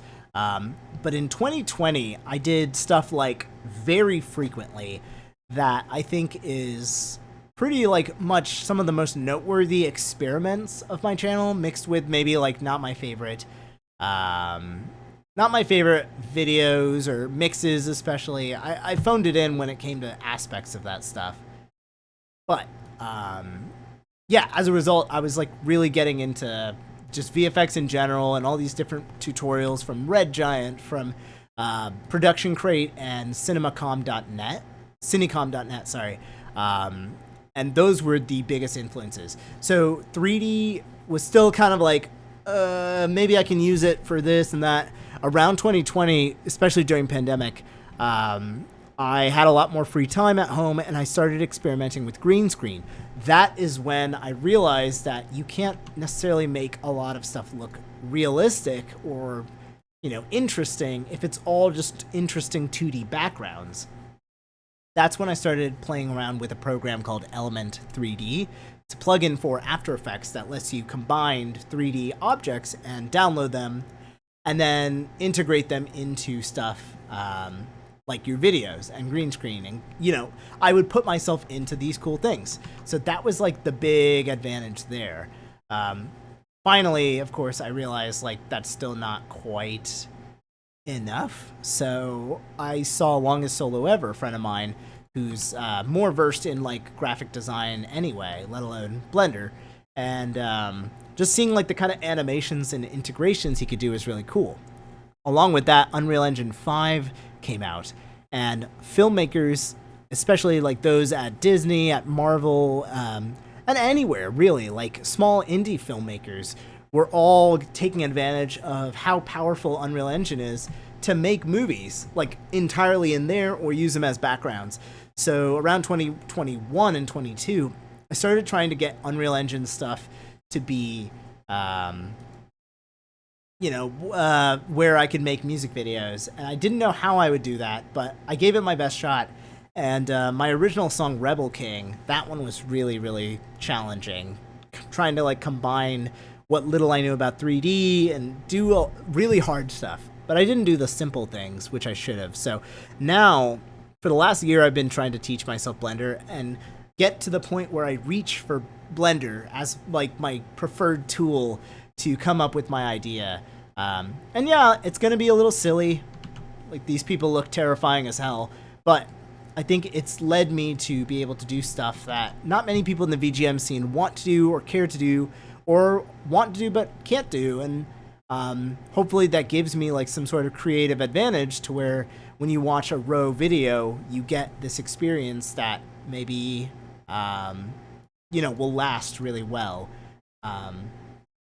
So that's kind of where I've been with 3D. And I want to get like a bunch of other VGM artists really interested in this stuff so that I have more friends to talk to about it and can get more help. But also, it'll just usher in like this new age of people doing creative music videos, because I think there's still a humongous problem in our VGM scene and just like in general in indie scene, but especially in the VGM scene, that people don't want to change what they're doing, but are expecting and begging and sometimes even are upset that no one's watching their videos anymore, no one's engaging with their music anymore. And like, I get it as someone who watches a lot of music videos and participates in the VGM scene. Not everyone's going to become a filmmaker or VFX artist, but you can't just phone it in and expect people not to notice. I mean, people are bored of a lot of things that I really wish they weren't. So why not just, go all in?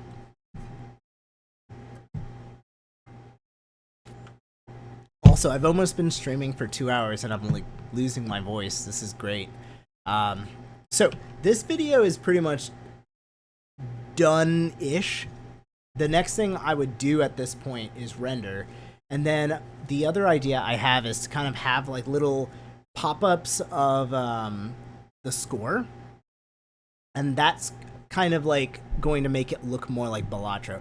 Ooh, that's not a silly question at all. Which is my favorite guitar that I use?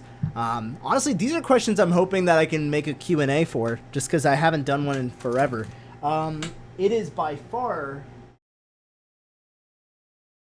this one. This is my Abasi 7-string. I have played this MagFest main stage, which is why it's now a sentimental guitar as well. But it's extremely well built, very comfortable for a 7-string. It feels like a 6-string. It has fanned frets, so it holds tune very well for a drop A. It could probably go lower. The pickups are really well voiced. I don't like active pickups normally, and these are hybrid Fishman Fluence pickups, but they have a really good range, so I've used them on almost every project.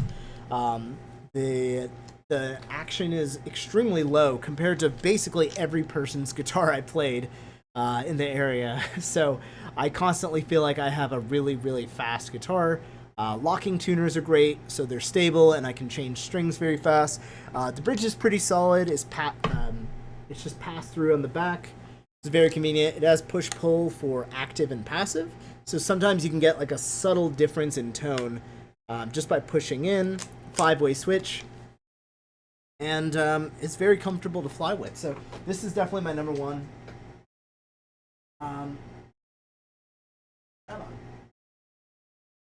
I recently got this guitar set up, and this one's also one of my favorites, if not still my favorite. And it's my favorite looking guitar. This is my Ernie Ball Majesty. This is a 2017 or 16 model. But it's an incredible guitar. I got it very lightly used. And it's also a 7-string, but it's kind of just built like a Ferrari. If the Abasi is built like a war machine or something. So it's very pretty. It's my only guitar that's neck through, I believe. The pickups are my favorite. They are illuminators, so they have a huge range. It has a piezo bridge built in. It's got a volume boost built in, as well as push-pull, so a lot of tone. And I literally got one of the greatest luthiers I've ever known to set this thing up. So yeah, I've been playing that guitar quite a lot, and I think that's the guitar I'll be using more on recordings, just because. Tara, what's up? You are right on time before I'm about to switch gears to maybe video editing instead of this Blender adventure we've been on. How are you doing? I really do wish I had like a few more things I could add here that I can think of adding. Ooh, what would you say is your best cover you've made so far? God. In terms of music, I'm really proud of... Ooh, this is a really hard question. Because I'm like always not proud of stuff, and I really should be prouder of it. In terms of like music, I'm really proud of my Corridors of Time on the Game Raga album. I never made a music video for it, so I haven't like had as much interaction. Usually most people know what covers I've done if it's on YouTube, and since that one isn't, I feel like it's not like as dramatic. But yeah, I'm really proud of that one, and I think it is one of the harder ones, but a lot of my covers just aren't like hard on my fingers, or like, I don't know, they're not scratching the itch as much. So when it comes to like playing live arrangements, of course, I think Pokey Means Business that we played at MagFest this year, that one was hard. That one was wild. It was extremely emotional. And that one definitely is around the top. I also think our Ridley arrangement was probably one of my favorite. It's a mashup of Dream Theater's Panic Attack here and there, but I just think I've pulled out a lot of stops for that one. There's a few songs that we're going to be playing in Florida that I'm also really proud of, but I can't share too many because some of them are new. In terms of video, my Neon Genesis Evangelion cover, shot-for-shot remake with Terra C Music, that one is probably one of my proudest. And then my Spider-Man video, there's things I wish I did in Blender, so I do kind of feel mixed on that. And then my upcoming Dave the Diver video, that one is just unbelievable pride for how that one's turning out. It is a fully 3D animated or green screen video. I get to cook sushi in it, I get to have a couple guests in there. Gonna try to see if I can sneak in one more VGM guest who lives nearby to come over for dinner, basically, to be a part of the video. But that one is just, it's taken almost 2 years. Easily just like the most amount of new things to learn to make it, which is, I think, more impressive than if I had started recording like the hours. I don't think it would, I don't know what kind of timing it would take, but it was like, it's probably going to be like, I don't know, it's a 2-year cover almost. Finished dinner doing admin stuff. Well, that's nice. How many guitars do I have currently? Let's see. I have 1, 2, 3, 4, 5. I have 6 electric guitars and my bass. And then I have a steel string acoustic and a nylon. And then I have 4 sitars, but 2 of them are at Insane in the Rain's studio, since we don't have space here. Allison has a Stratocaster that I think is somewhat visible. It's not mine, and I don't really need it, but it is in our household. And then I had a banjo. That one's sold. That one's also sold to Insane in the Rain. And then, yeah, I think those are all my guitar-like instruments. I have like a ukulele still. Your favorites are Supporting Me, Birth of God, Hyrule Field. That's the throwback of the century, and Spirit Temple. Well, I appreciate you sharing that. Supporting Me is overdue for a redo. I played that one at Brew Game Plus. I completely remade it. It's not going on YouTube. Maybe I'll license it, but it was just for live arrangement. But that's one of my favorite songs from Sonic Adventure, so I really loved that one. Birth of a God, of course. That's just the luck of the timing, getting to work with my buddy Alex Mukala. Because I feel like he does the hard work by orchestrating everything, and I'm just like, yeah, let me just line it up a little bit better. Now, I have not touched Hyrule Field from Twilight Princess, or basically any. I don't think I've released a Twilight Princess cover on its own. I played Midna's theme at VGM Con last year by myself, and then, I mean, I'd love to do it. Twilight Princess is one of my favorite games again, so I would totally like reapproach Hyrule Field, do it at a field in Seattle somewhere. But Spirit Temple, we did play at MagFest 23, but it went horribly. But it is one of my favorite arrangements. It has like a good bit of rock, good bit of like Indian Carnatic influence, a little bit of a jam, guest solo by the amazing Artificial Fear. Like there's not a lot to dislike about it. But switching gears, I'd love to end stream, but I'm going to keep going. So why don't I show how I set up my videos? Yeah, you know what was amazing is Alex is so well known in not just like the game music scene, of course, but people who I met who were into like gent and metal and stuff were being like, I didn't know you knew Alex. And what was amazing, of course, is eventually I got to work with Alex on, let me close that so I don't reveal any commissions. We got to do an Attack on Titan, like official crossover-ish sort of deal, which is really cool. So I've been using Adobe templates here. Let's just call this BALATRO cover, and it's going to populate some stuff that I've already made before. Let me make sure this is covering my screen decently. But yeah, like we ended up getting to do like this mobile game, and the song he wrote was basically like all of the Attack on Titan spirit locked into the game, which was absolutely amazing. Got a crazy day ahead, so I gotta, yeah, absolutely. I have not stopped in 12 years, and I don't plan to for a little while longer. Have a good night. But yeah, I'd love to see Alex do more soundtracks and then be given a bigger budget so he can reach out to more artists for sure. Because I do think he has a really great sense of style. And I also like that his influences for writing a lot of game music is much more in line with mine than most composers. So I think it's really cool that when he writes stuff, you end up hearing like a lot more rock and metal influence and traditional, just as much as like any orchestral sort of arrangements. So here's what I'm going to do.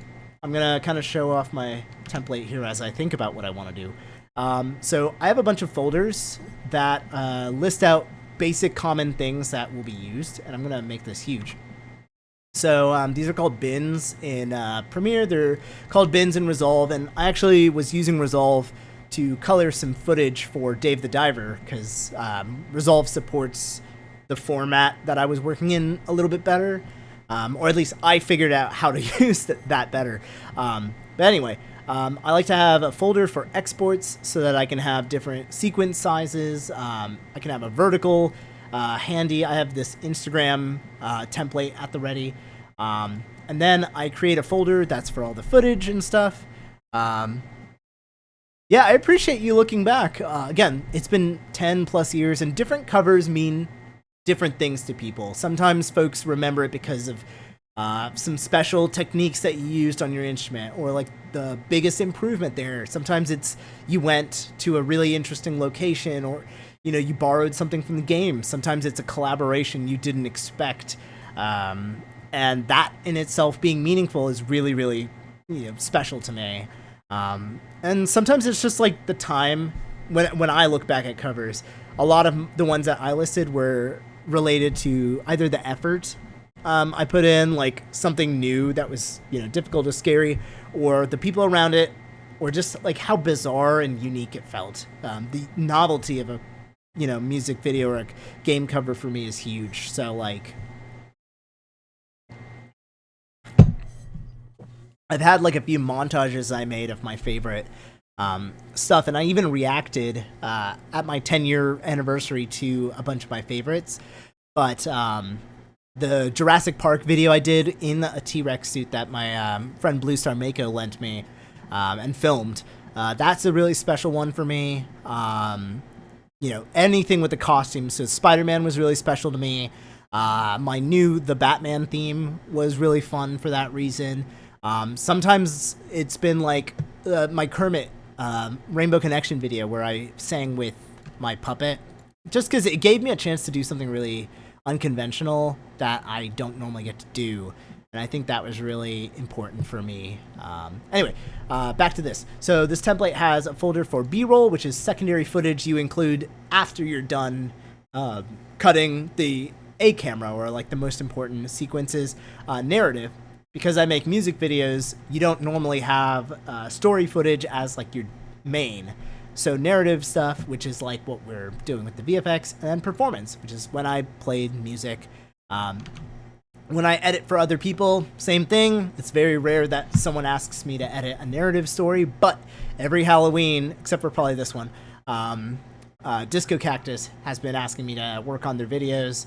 And they always like to tell interesting stories, do cool costumes and stuff. And every year that we do one of those, I'm like kind of revving up, like, okay, what do we want to do? What can we accomplish? What special effects will work? Last time was a really interesting one. And those videos I'm very proud of as well.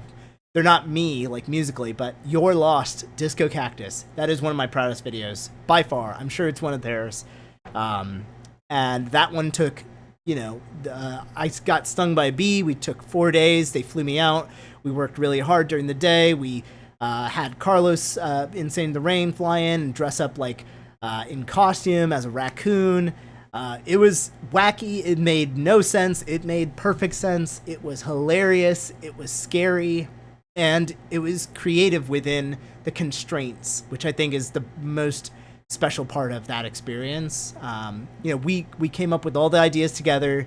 We ran it back to the board every night. We changed gears a lot.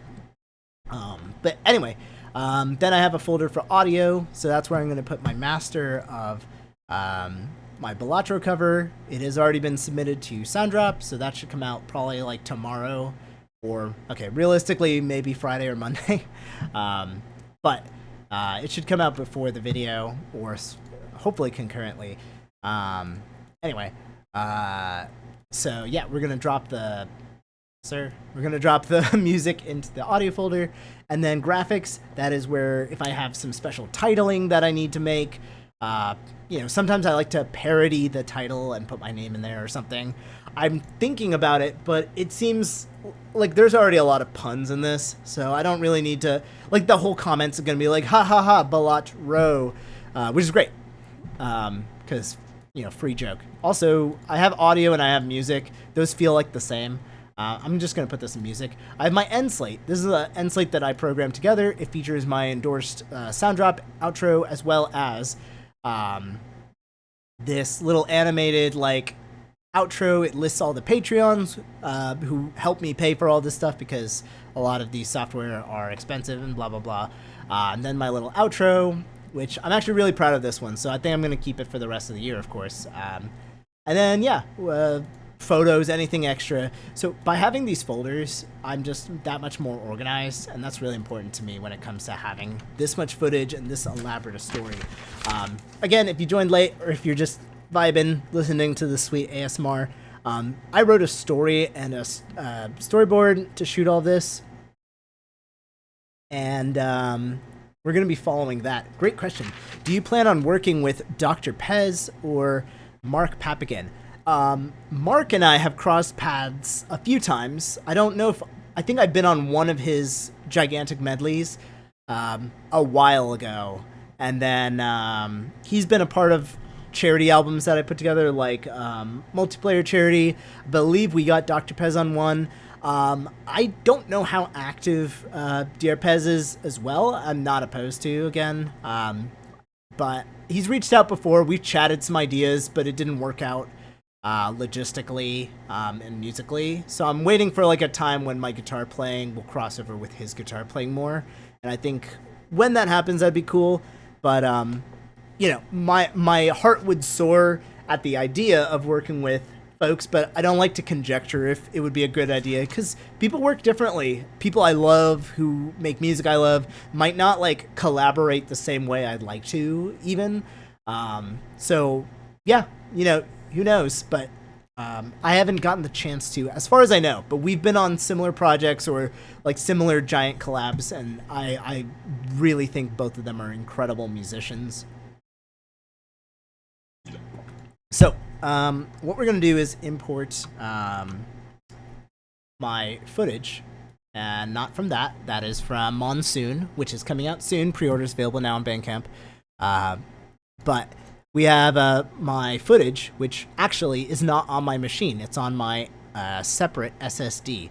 So we need to... crap. I don't remember which clips it is.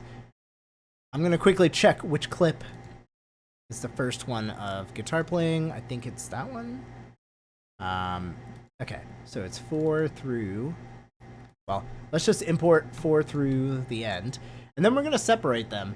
And this is like the part of the process that I don't think a lot of people enjoy doing, but I can't stress enough how helpful it is to just import your stuff and label it, color it if you'd like. It can make it really easy when it comes to revision. And again, I'm trying to make it so these videos aren't disposable. That's the word I've been kind of feeling. I don't want my music videos to be disposable. I want each one to be as unique as possible. Okay, so that clip is worthless. Let's get rid of it. This one is the bass shot. So we're gonna actually right-click all of these. No, okay, not yet. We'll do something fun in a second. So I'm gonna label this bal, just short for BALATRO _ bass, and that's good enough because it's the only shot. Here's the first shot.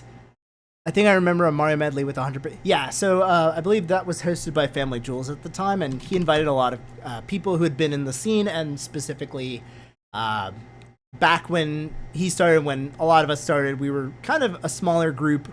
So a lot of the people in that kind of collaborated frequently with each other or kept up in other ways and so on. And I think Dr. Pez and Mark were certainly a part of that. So this is going to be called Guitar Wide. That's just a language I'm used to seeing. I'm dressed up the same way I am in the skit. I don't know if that's lost on anyone, but I'm going to call this one Guitar Close 1. I usually call that one Neck, but we're not going to do that. Then we have Guitar Bridge, or Close 2, I guess. I'm changing my naming scheme. I'm breaking all my rules. I'm sorry.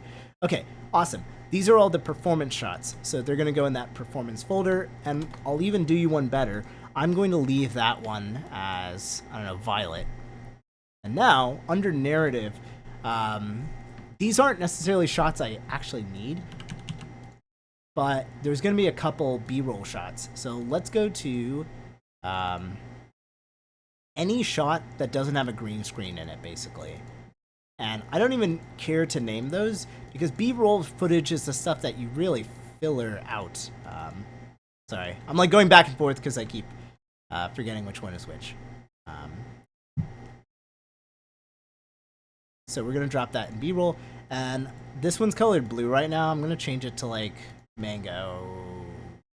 Yeah, just so that they're really obvious. And I'm streaming this, so I'm doing things differently. I might be like quicker if I was bored. But anyway, this is Allison's shot. She's playing a blackjack dealer, so to speak. There's a lot of skits and fun things that are going to be popping up there. So this stuff is kind of like, I don't need it right now, but maybe just like as a backup. And I'll explain why in a second. So I'm just going to call this one GS for green screen. And I'm going to, what? Oh. Oh, I screwed up. There we go. Now it's in the footage, and then we're going to dump that there. And then we need to import a bunch of VFX shots that I've already green screened in After Effects and rendered yesterday, or today, I don't remember. I just don't remember. And then what's going to be kind of cool is like we basically get to edit the video as if it were a music video and not necessarily as interesting. And then later we'll get to do some fun stuff. So you can see like this shot here, Allison's like dealing some cards out, and then that'll cut against other stuff. There she's laughing because I'm like overconfident. There's one of her clapping, you know, at my success. You know, as I play the game and, you know, impress. Then there's some shots of me. This is one where I'm stressed out. This was kind of like a funny gag idea of me just like asking to leave the bottle, but the bottle is orange juice, of course, which is a little bit more me. Oh, what the heck? Okay, there we go. So fun stuff like that, like it just feels silly to me. I'm not like a Hollywood writer or anything. I don't know comedy rules necessarily, but just things that you can sprinkle into the music video that I think are really, really fun. One channel I have to shout out, and I'd love to work with on something like this, is Rich GC. He makes really jammy covers. A lot of them are like acoustic guitar based rock, and a lot of them have really fun green screen gags and just like clever story elements that play into the game. And I think that's actually another really cool draw that hopefully a few more of us like kind of play around in.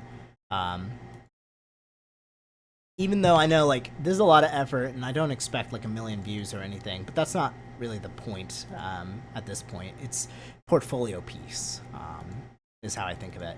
Also, these are all shot at 60 FPS, which was by accident-ish. They're all going to look normal, but one thing you're going to notice is the colors look washed out here, and that's, you know, a problem, for lack of a better term. So these were shot in a format called, log, and it's not like a MP4 kind of like format. It's more of a color space format, and it's a way to fit in more colors and give you a little bit more room for color correction and color grading, which are processes to make your colors appropriate and then of course themed, you know, set the mood right basically. So if we go to modifying color, actually I think there might be a new feature here, but I think this is the way. This is the way. Let's see. Yeah, that's the way. So, that may not be the exact LUT I wanted to use, but basically we need to tell it, hey, now we're going to be working in a color space known as Rec 709, which is just a little bit more normal for lack of my professional terminology. And it's basically the end result. So now we'll be able to see what you're going to see on YouTube. And I'm going to see if I have a different one here. Yeah, sometimes, and this is a challenge. Honestly, like, it's been something I've been working on for, like, ages, and I still don't know if I'm confident in, but I think it depends on a lot of things. And the hardest thing about grading is we're always trying to apply things from YouTube that are, like, on normal story filmic footage of, like, a person standing outside, double two stops exposed, and all of these, like, important techniques. And then we're like, all right, let's see how I can apply that. But also, I'm going to, like, not do a lot of those things, and I'm just going to be in my room. And it makes me really, like, bad at getting... Like, the colors on this are perfectly fine. From a practical point of view. I don't see anything wrong with, like, how my skin tone looks. I don't see reds looking too orange or anything. But that's the kind of stuff that will happen. So, like, if we just look across all the footage...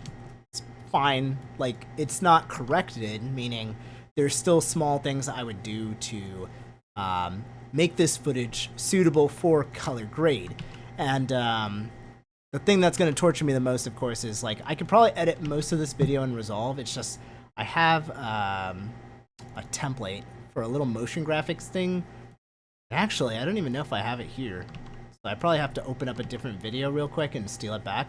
That's the only reason why I don't think I could do it in Resolve this way. But just for, like, the fact that I'm streaming and we're kind of just talking about stuff that's really interesting, why don't we pop open DaVinci Resolve and actually color grade one of these shots. And that way I can learn more about Resolve. And we can all kind of talk about color grading in a way that makes sense. The loading screen, this girl's eating noodles. I want to know what kind of noodles those are. Those look good. She's holding her chopsticks really close to the center, but you do you. All right, so we're going to open DaVinci Resolve. Then we're going to scooch it over to the side so people can actually see what I'm doing.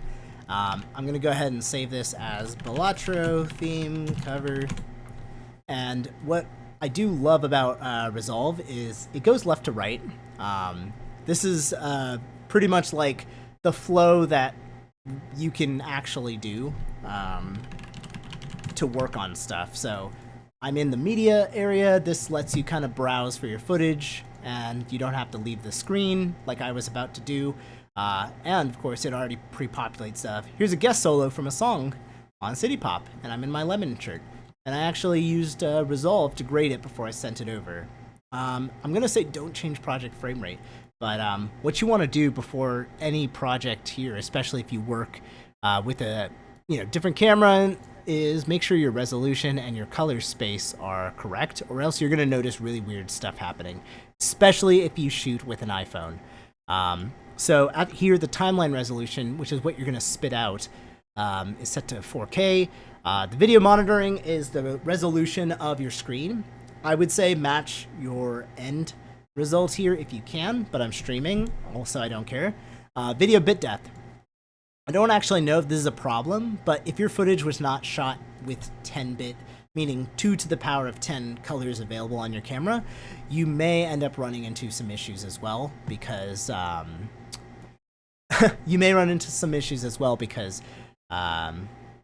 your footage might be, like, stretched out, I guess, like in terms of color gamut. I might be talking out my butt right now, so I'm just going to leave it with, I shot my camera 10-bit, and actually this was in ProRes. I shot it on my Atomos, which is a separate recorder. The reason why I do that is if I'm making a video where I really want the quality to be good, or if I'm green screening. Also, I think that's the footage that we don't care about. This one's good, but I'm going to get one with my face in it, just so that we really know what's normal.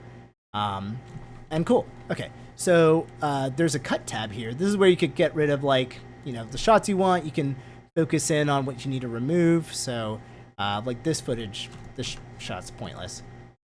But this one, and I'm not sure why I can't hear anything. Can I mute my headphones? No, weird. Anyway, so yeah, you can see all the footage is that kind of like blown out and kind of bright, but not really, low contrast. look, and that's not exactly what we want right now. But this is the stage where normally we'd just be importing, but the reason why I'm bringing any of this up is so that we can play in color stuff, and I'll just kind of get some practice here and make Pete Gillette proud. One other thing is right now we're using a color space called DaVinci's YRGB. That's totally fine, and I could not tell you from a practical point of view why this matters, but there is a different kind of color space that's just a little bit more compatible with different types of cameras and different kinds of settings called ACES, or Academy Color Environmental Science or something. And essentially we need to transform our footage into that space, and then we can output it back to Rec 709 eventually when we render it, which is awesome. So I think we don't have to necessarily change anything here yet. I'm kind of going out on a limb on what we need to do, but let's just start there. And then what I'm going to do is I'm just going to throw the clips in a timeline. And if you were like crazy like me and preferred your graphic and like animation skills in Adobe stuff, but you want to use the power of the color, then you would do something like this. And what I like to do when color grading is I like to find a still that looks really good and then has the least amount of blur, especially, so I know how sharp my footage is going to be. And then we kind of just start there. I'm just going to put a marker here so I don't forget it. And the first thing we need to do is convert all of these things from S-Log.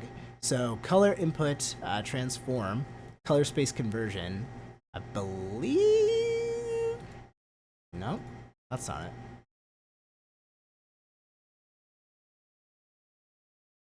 it. You know what? I just realized I made a crucial mistake here in assuming stuff. So just go back to project no transform, and then we'll go back to I think I can do this multiple ways, so I'm gonna try doing this in the color tab itself, and someone can save me later. Oops. So this one is your color space transform.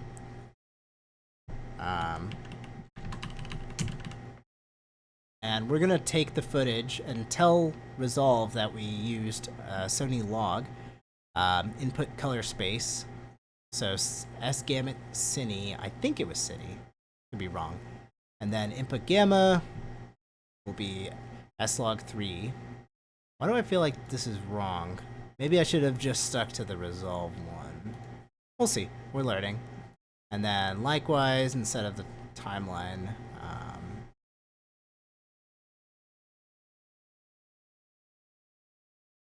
let's see. That doesn't feel right. All right, let's do this a different way. Let's go back to DaVinci, and then timeline space scene. That should be fine. And then again, we just do the same because we're just telling it what the input gamma was. And yeah, that's the weird thing. It looks a lot darker than it's supposed to be, and I don't think I exposed it that way. So now I'm like, should we go back to Adobe where everything was safe and sound and less confusing by accident? Or do we need to just do something like that?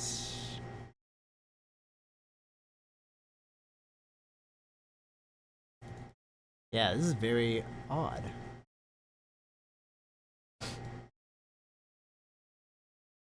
But we could also just... No.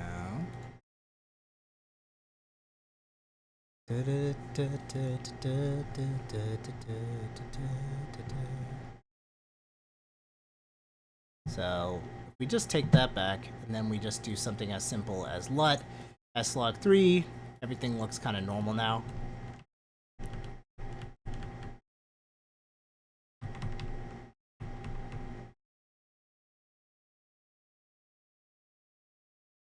And I might pause here because sometimes at the end of videos I remember to do a thumbnail. Oh, boom. Okay, that one looks really good. Okay, so what we can do is start creating some nodes. I always like just leaving this one blank in case I screw up. And what I'll do at the end is I'm going to create like a light little S-curve. This is just something that gives you a little bit more contrast. And then I'll start by taking a look at things like the black levels, which is the lowest part, and see if there's any detail there, which obviously there's quite a lack of.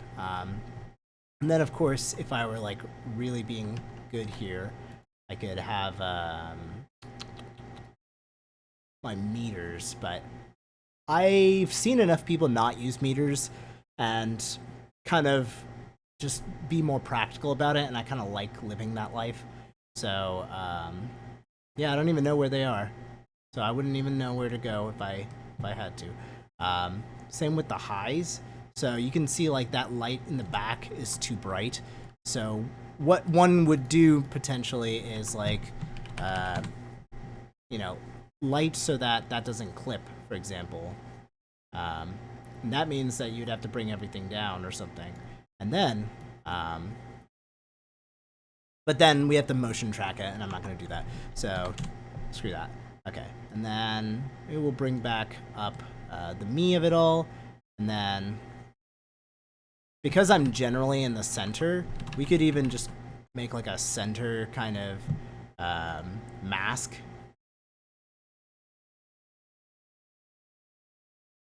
And then we could increase the softness a bunch. And right now, it's pretty big a difference. I'm not sure what exactly I did here. So let's just get rid of all this. Oh, this is like all my color correction. That's why. So we can make sure that I'm a little bit brighter, and that we could even do the opposite. We could inverse this and make sure that everything else is a little bit darker. And just kind of like dramatically drop that. And, you know, we make it like wide enough to where that's never going to be a problem potentially. And then, and I don't know too much about resolve nodes yet, so I don't know like if I'm doing something that could probably be fixed somewhere else. Now, I personally don't mind. Ooh. We gotta be careful, because now we're gonna affect the mask suboptimally. But, yeah, just like little adjustments here, and then we could even bring in like a little bit of blue, a little bit of this. And I don't love that this is now becoming like kind of yellowed, especially in the skin tones like that. But I think this matches the color a little bit. And if we go to like different markers and stuff, you can always check, did I screw everything up? Not too bad. And I kind of like that. And then, yeah, we can do other stuff. Oh, come back. To kind of adjust which colors are getting recognized here and which ones aren't. So things I don't necessarily like. I don't want it to be a warm video inherently, but I also made it kind of a party light. So maybe I can move some of the yellows in this spiderweb color warper thing to the orange side, and that way it feels like a little bit more party colors or something. You can do all sorts of stuff, like we can get rid of all green if you felt like the green is kind of annoying, and you could actually see that one. That was a huge difference. So if you look at this, that, and again, it is okay if you see zero difference, but what's amazing about that is a lot of the digital lights do affect some of the values of colors that you don't expect, and then if it gets on your skin, especially, it becomes odd. It looks like I'm sick. It looks like me. You know, that's correction. And then we can, you can make a shortcut for this, which I thought was important. I'm just gonna call that like de-greener or something. And again, I'm not trying to add like a million VFX to this thing, but I'm trying to make sure that this looks presentable and interesting and believable, and then have like some sort of panache. And one of them that I really like that I started seeing people use is this aperture diffraction. It's basically simulating kind of like filter effects where lights have like this brilliant, bright kind of, just pervasive effect. And I think that personally, that kind of looks pretty cool. But we don't want too much of it because that's going to take away from like what's realistic, and that's a problem. Yeah, like already we're blowing it out so much, like that's not okay. And specifically it's not okay to me because I don't think that's what I want people to like look at in this video. There's actually some real lens flares that I got already in the beginning of the video, I think you can see. Let's see if I can find one. And then we can see what this effect is even going to do to that. And I restarted because I screwed up. There you go. So you can see like this little ghost lens flare that's coming back, and that's because I shot this with a lens filter that I like, that has a really cool effect of like subtly warming up some of the colors. So it's almost like it's doing the work for us. But in any case, why can't I see anything happening? Did I screw everything up? Here. Yeah, let's go back. And then, yeah, this is kind of like the effect I want. And you can see the spill over me. That's the thing that kind of like enwraps the subject in the light, and makes it kind of like feel almost three-dimensional. Obviously, it's too much, but you can kind of reduce it and get like really interesting results. We can even change the angle of the lights. You can change how tall it is, which is really cool. I'm gonna reset that. Cool. So yeah, effects like that have been really fun. And then last thing you could do is slap on like a LUT or something. And I actually have like a ton of LUTs that I do not need, but I have them. So we're gonna make sure that my library of LUTs needs to be updated here. And if you don't know what a LUT is, it's basically a file that has color information for you to basically observe and can achieve different kinds of looks. There's technical LUTs, which are important for shooting in log because they'll literally convert color spaces to each other so you get the correct colors. Red is red, white is actually white, so on and so forth. But then there's creative LUTs, which are very trendy, very popular, and honestly pretty useful. But I don't know where it's looking when it comes to my custom LUTs. Film looks? Nope. I mean, some of these can be really useful, especially if you haven't bought any. Resolve has so many for you to choose from. And let's see. Uh-oh. And we've crashed Resolve. See, everything crashes when you stream. Not when you're using it on your own necessarily, but when you stream, anything can go wrong.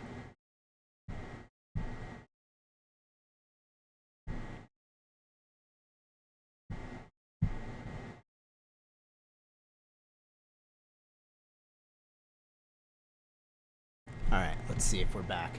Oh, cool, we are so back.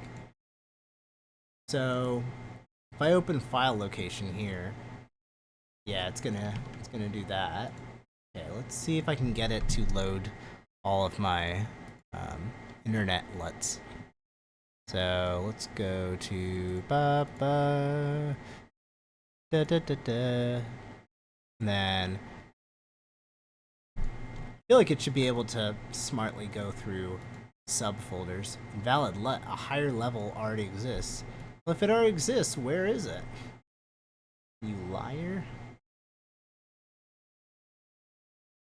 Unless I just forgot what it's called. I forgot what it's called, that's all. Okay, cool. So I have a bunch of different LUTs from this one purchase that I made a while ago. Let's see which one of these will vibe right. And you can literally see what they look like as a real-time preview. Some of these are like really subtle. Like this one's got like this bluish feel to it. Some of these don't really make sense because a lot of these are for outdoors. But I found use cases for a lot of them. I like the yeah, some of these are kind of cool, and we're gonna dial them way back because we already did such a good job. This is just meant to like push things over a little bit. So this one, for example, I don't know if we can do percentage of like how much LUT is happening. That might be something I need to learn how to do, like right now. Let's see. So, resolve LUT percentage.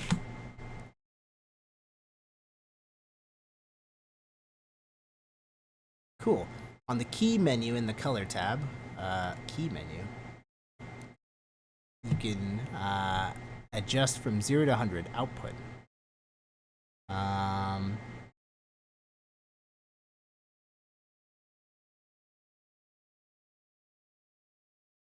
Yeah, I don't think it's in this spot specifically, so it's got to be in not the qualifier, window, magic mask, blur, key. Oh, duh. Okay.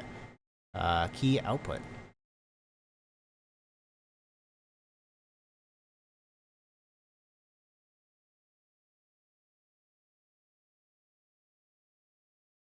Interesting. All right, so there you go. So if you load this file again, it has different looks. You can dial in how much or how little you want of it. And you can even see it's kind of like bringing back. And we could pick like a more intense one.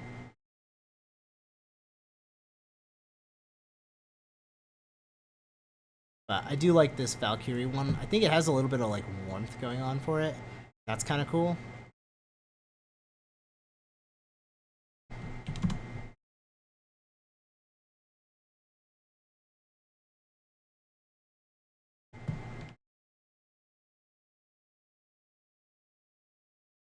But yeah, now here I'm like, do I really want that?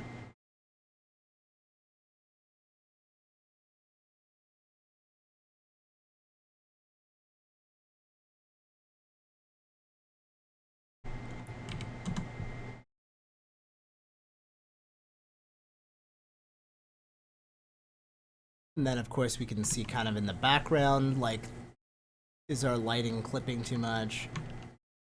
But I sort of like that. I do think I messed up somewhere here, because I'm like, this seems to like drastically alter a lot of stuff. So it might not be as subtle as I had previously hoped it would be. Especially here. So maybe we need to like just bring it down. Nope. I said just bring it down. Yeah, just a little bit.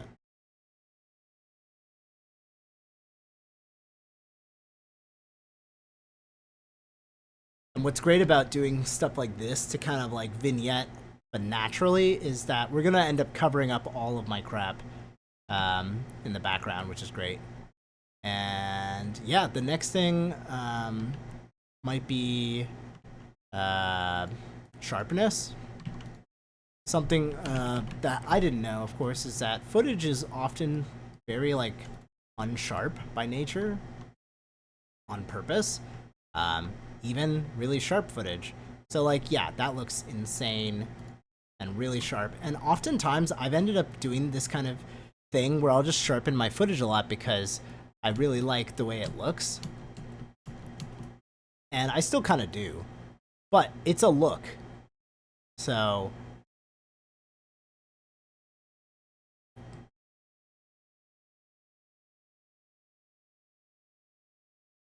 and that's out of focus. That's the other thing. Like when I'm in focus and stuff, so if I stop moving, the stuff that's in focus, like my face, they're gonna reap the benefits of that kind of processing. So, but in any case, I've been streaming for the longest I've streamed in a while by myself, which is great. 2.5 hours plus. I think we streamed for 20 minutes. And hopefully, if anyone uses Resolve especially and is just kind of curious about what someone like me would do to make footage workable, Did I make a funny face here? No, I didn't. Yeah, hopefully like this is helpful. Also, I feel like this is still kind of greenish.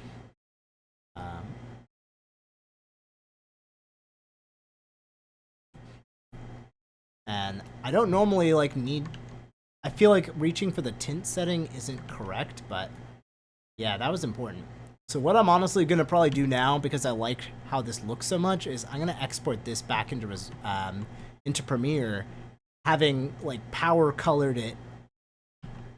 I've tried Resolve once, was very confusing coming off Vegas. So not many people know this within those who know how I video edit, but the first video editor I used for music videos was Sony Vegas, and then I ended up watching a lot of tutorials for Adobe Premiere Pro, and then I tried Final Cut at my college as well, and both were pretty tough.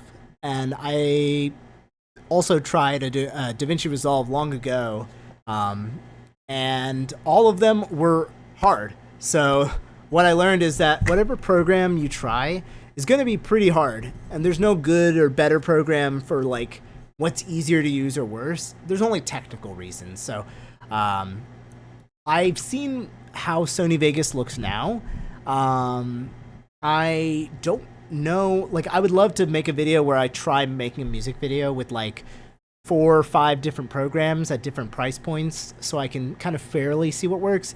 But I like how Sony Vegas is laid out. I just found a lot of it to be really, really, really hard to use for anything besides dropping in basic footage, and it wasn't really working with some of the footage formats that I use now, which are a little bit more difficult to process. But I've seen like Humble Bundle do like Sony Vegas stuff, and again, there's also Vegas Movie Studio, which is very affordable. So I'd love to be able to recommend stuff to like kids and folks who are kind of not looking to buy something super expensive yet. I know Hit Film is also really popular, but I haven't tried that one yet, so I don't know if it's like comfortable. But DaVinci Resolve hopefully isn't too bad. I'd love to just do a video and post it on YouTube where I edit a full music video for like 2-3 hours and then post that and use it as like a tutorial for everyone, so Resolve won't be so scary. And if there's interest in that, I will do that. But I'm also working on a music video guide that won't go into editing quite yet. Hey, Deontay, thank you so much for coming by. Sorry you're you're at the tail end of the stream and all, but you know, I hope you're having a wonderful evening as well. We successfully got through a little bit of VFX, and now we've color graded and corrected a full video. Actually, here's the most important thing. Did anything I do matter? So this is what we started with, and this is what we ended up with. So this is what you get when you take footage that is from a pretty darn professional camera for home users or whatever. It's a semi-professional kind of grade. And then the changes that we've done so far, of course, slowly but surely worked on this. That's all right. Everything is recorded on YouTube as well, so it'll be available afterwards, especially if you're interested in learning Blender or just kind of curious how interesting things. Yeah, Vegas was pretty intuitive. I used to play with Flash back in the day. Yeah, it does remind me a lot of Flash. And again, I don't think software wars or whatever really matter. You should use whatever you're comfortable with. I changed from Sony Vegas because I kept on crashing when I would use high definition videos, and I'm pretty sure if you buy the Sony Vegas non-subscription version today, it'll work perfectly fine. I also wanted to use the same tools that a lot of tutorials for VFX, for music videos, for color grading were using, so eventually I had to just kind of force myself to use it. I found Premiere much easier to learn from Sony Vegas than using Resolve. But again, I'm going to try to make a tutorial of some sort so that anybody can just, you know, learn any program they want for making music video covers, which is, you know, what a lot of people in this community seem to want to do. And one fun thing we can do real quick is we worked really hard on this edit. If we do grab still, we can put it in this gallery here. And now if I go to any other clip that we didn't quite edit, yeah, Allison focused on my thumb here and like my right hand technique.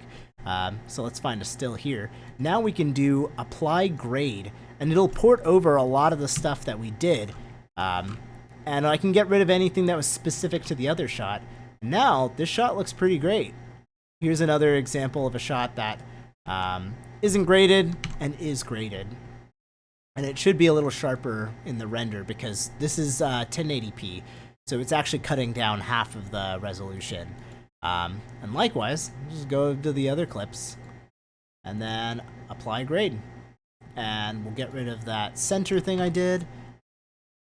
And now, again, all the footage is just... And again, I'm not quite sure why the audio is not coming through. I think that's kind of okay. I'm more like morbidly curious, like, where's my audio at? We don't need you, we don't need you. Control panel. Nope. Other issue. Sure. Yeah, and again, someone out there has used the program that you're using comfortably and had tons of problem, and someone out there is using a program that you hate super well. So ultimately, we end up just learning a lot about, you know, what programs are comfy and what's not. Okay, I don't think we'll get audio back, but I tried my best. But yeah, like the footage, again, like Allison did a really great job shooting it, and I'm really happy with like how it looks. It's running back a little slow, in case you're curious. That's because of all the effects. But it gets the idea across really well, I think. This shot's kind of interesting. My right hand is still the focus, but you get a little bit of left hand. And then again, let's apply grade. Get rid of the center thing that we needed. Removed render settings from 14. Can't render above 60 FPS. I have to restart the program, and that's very strange. Yeah, well, for one thing, if you're editing any footage that's past 24 or 30, especially unless you have an insane computer graphics card and you've created proxies and you've maybe transcoded your footage to a different format, no program I know is going to run well at 1080p, let alone 4K, and especially with phone footage. I don't know how familiar you are with video editing, but a lot of footage today is shot with like very complex compression, H.265. So programs like Sony Vegas and even Adobe Premiere and Resolve, they all struggle really, really hard with that. So, I mean, all of my music videos for the most part are 24 FPS, and that saves me a lot of processing power, but also gets me the look I like. So it's just one extra thing that can potentially help. Like with whatever program you use, figuring out what kind of tricks can also help with like editing and taking advantage of all the features that do make things run well. And again, that's like what the pros do, so that's where I always try to do my best to kind of like borrow from that. But in any case, I can sense that my throat is going to be sore tomorrow, and I've got to stay up tomorrow because I'm going to go see a buddy play a show. So with all of this, I hope this was an interesting topic for streaming, because I always love streaming video editing, and I know some questions will come up that are really great to talk about, but I want to make sure it's interactive, whereas like mixing streams seem to be a little bit more inviting for a lot of people. But nonetheless, if there's any questions that come up, of course, I have a Discord. I am always checking it, even if it's not super active. It's not too big anyway, but we have a lovely community. Mostly work with game footage, so yeah, you have to run something like Handbrake. Yeah, absolutely, and Handbrake is an incredible program. So yeah, there's always like little things you have to do to make it work. But yeah, nonetheless, this music video will probably come out next week, realistically, or on the weekend if I'm super, super good at editing tomorrow. So if you enjoyed this stream, please check out the full video. It'll be on my channel. And otherwise, yeah, I have a Discord. We talk about music videos and editing, and I give feedback on a lot of stuff, and so I'm always looking to help that. And I am working on a music video guide, as I mentioned. So I want to go from, it'll be for people who are shooting their own music videos like me, or like yourselves maybe. But I'll talk about everything from cameras to lenses, different ways of editing, VFX again, and different great website resources, ways you can take advantage of tripods, gimbals, drones, things and websites that are really helpful for that, and some of my philosophy when it comes to like how to make your videos more funny or more interesting so that people will be able to watch. So hopefully that's interesting to check out, or if you just want to see behind the scenes stuff. I'm going to try to include a lot of that, including like storyboarding and, you know, how I make like little mini movies. But yeah, thank you everyone for watching. Thank you everyone who's watching in the future for the VOD. Please leave comments. Please come either to my Discord or even to the Game Grooves music video channel. I'm always trying to figure out how best to help the community in this topic while improve, obviously, myself. We spent like 20 minutes figuring out a stupid camera, so hopefully that came across. Have a great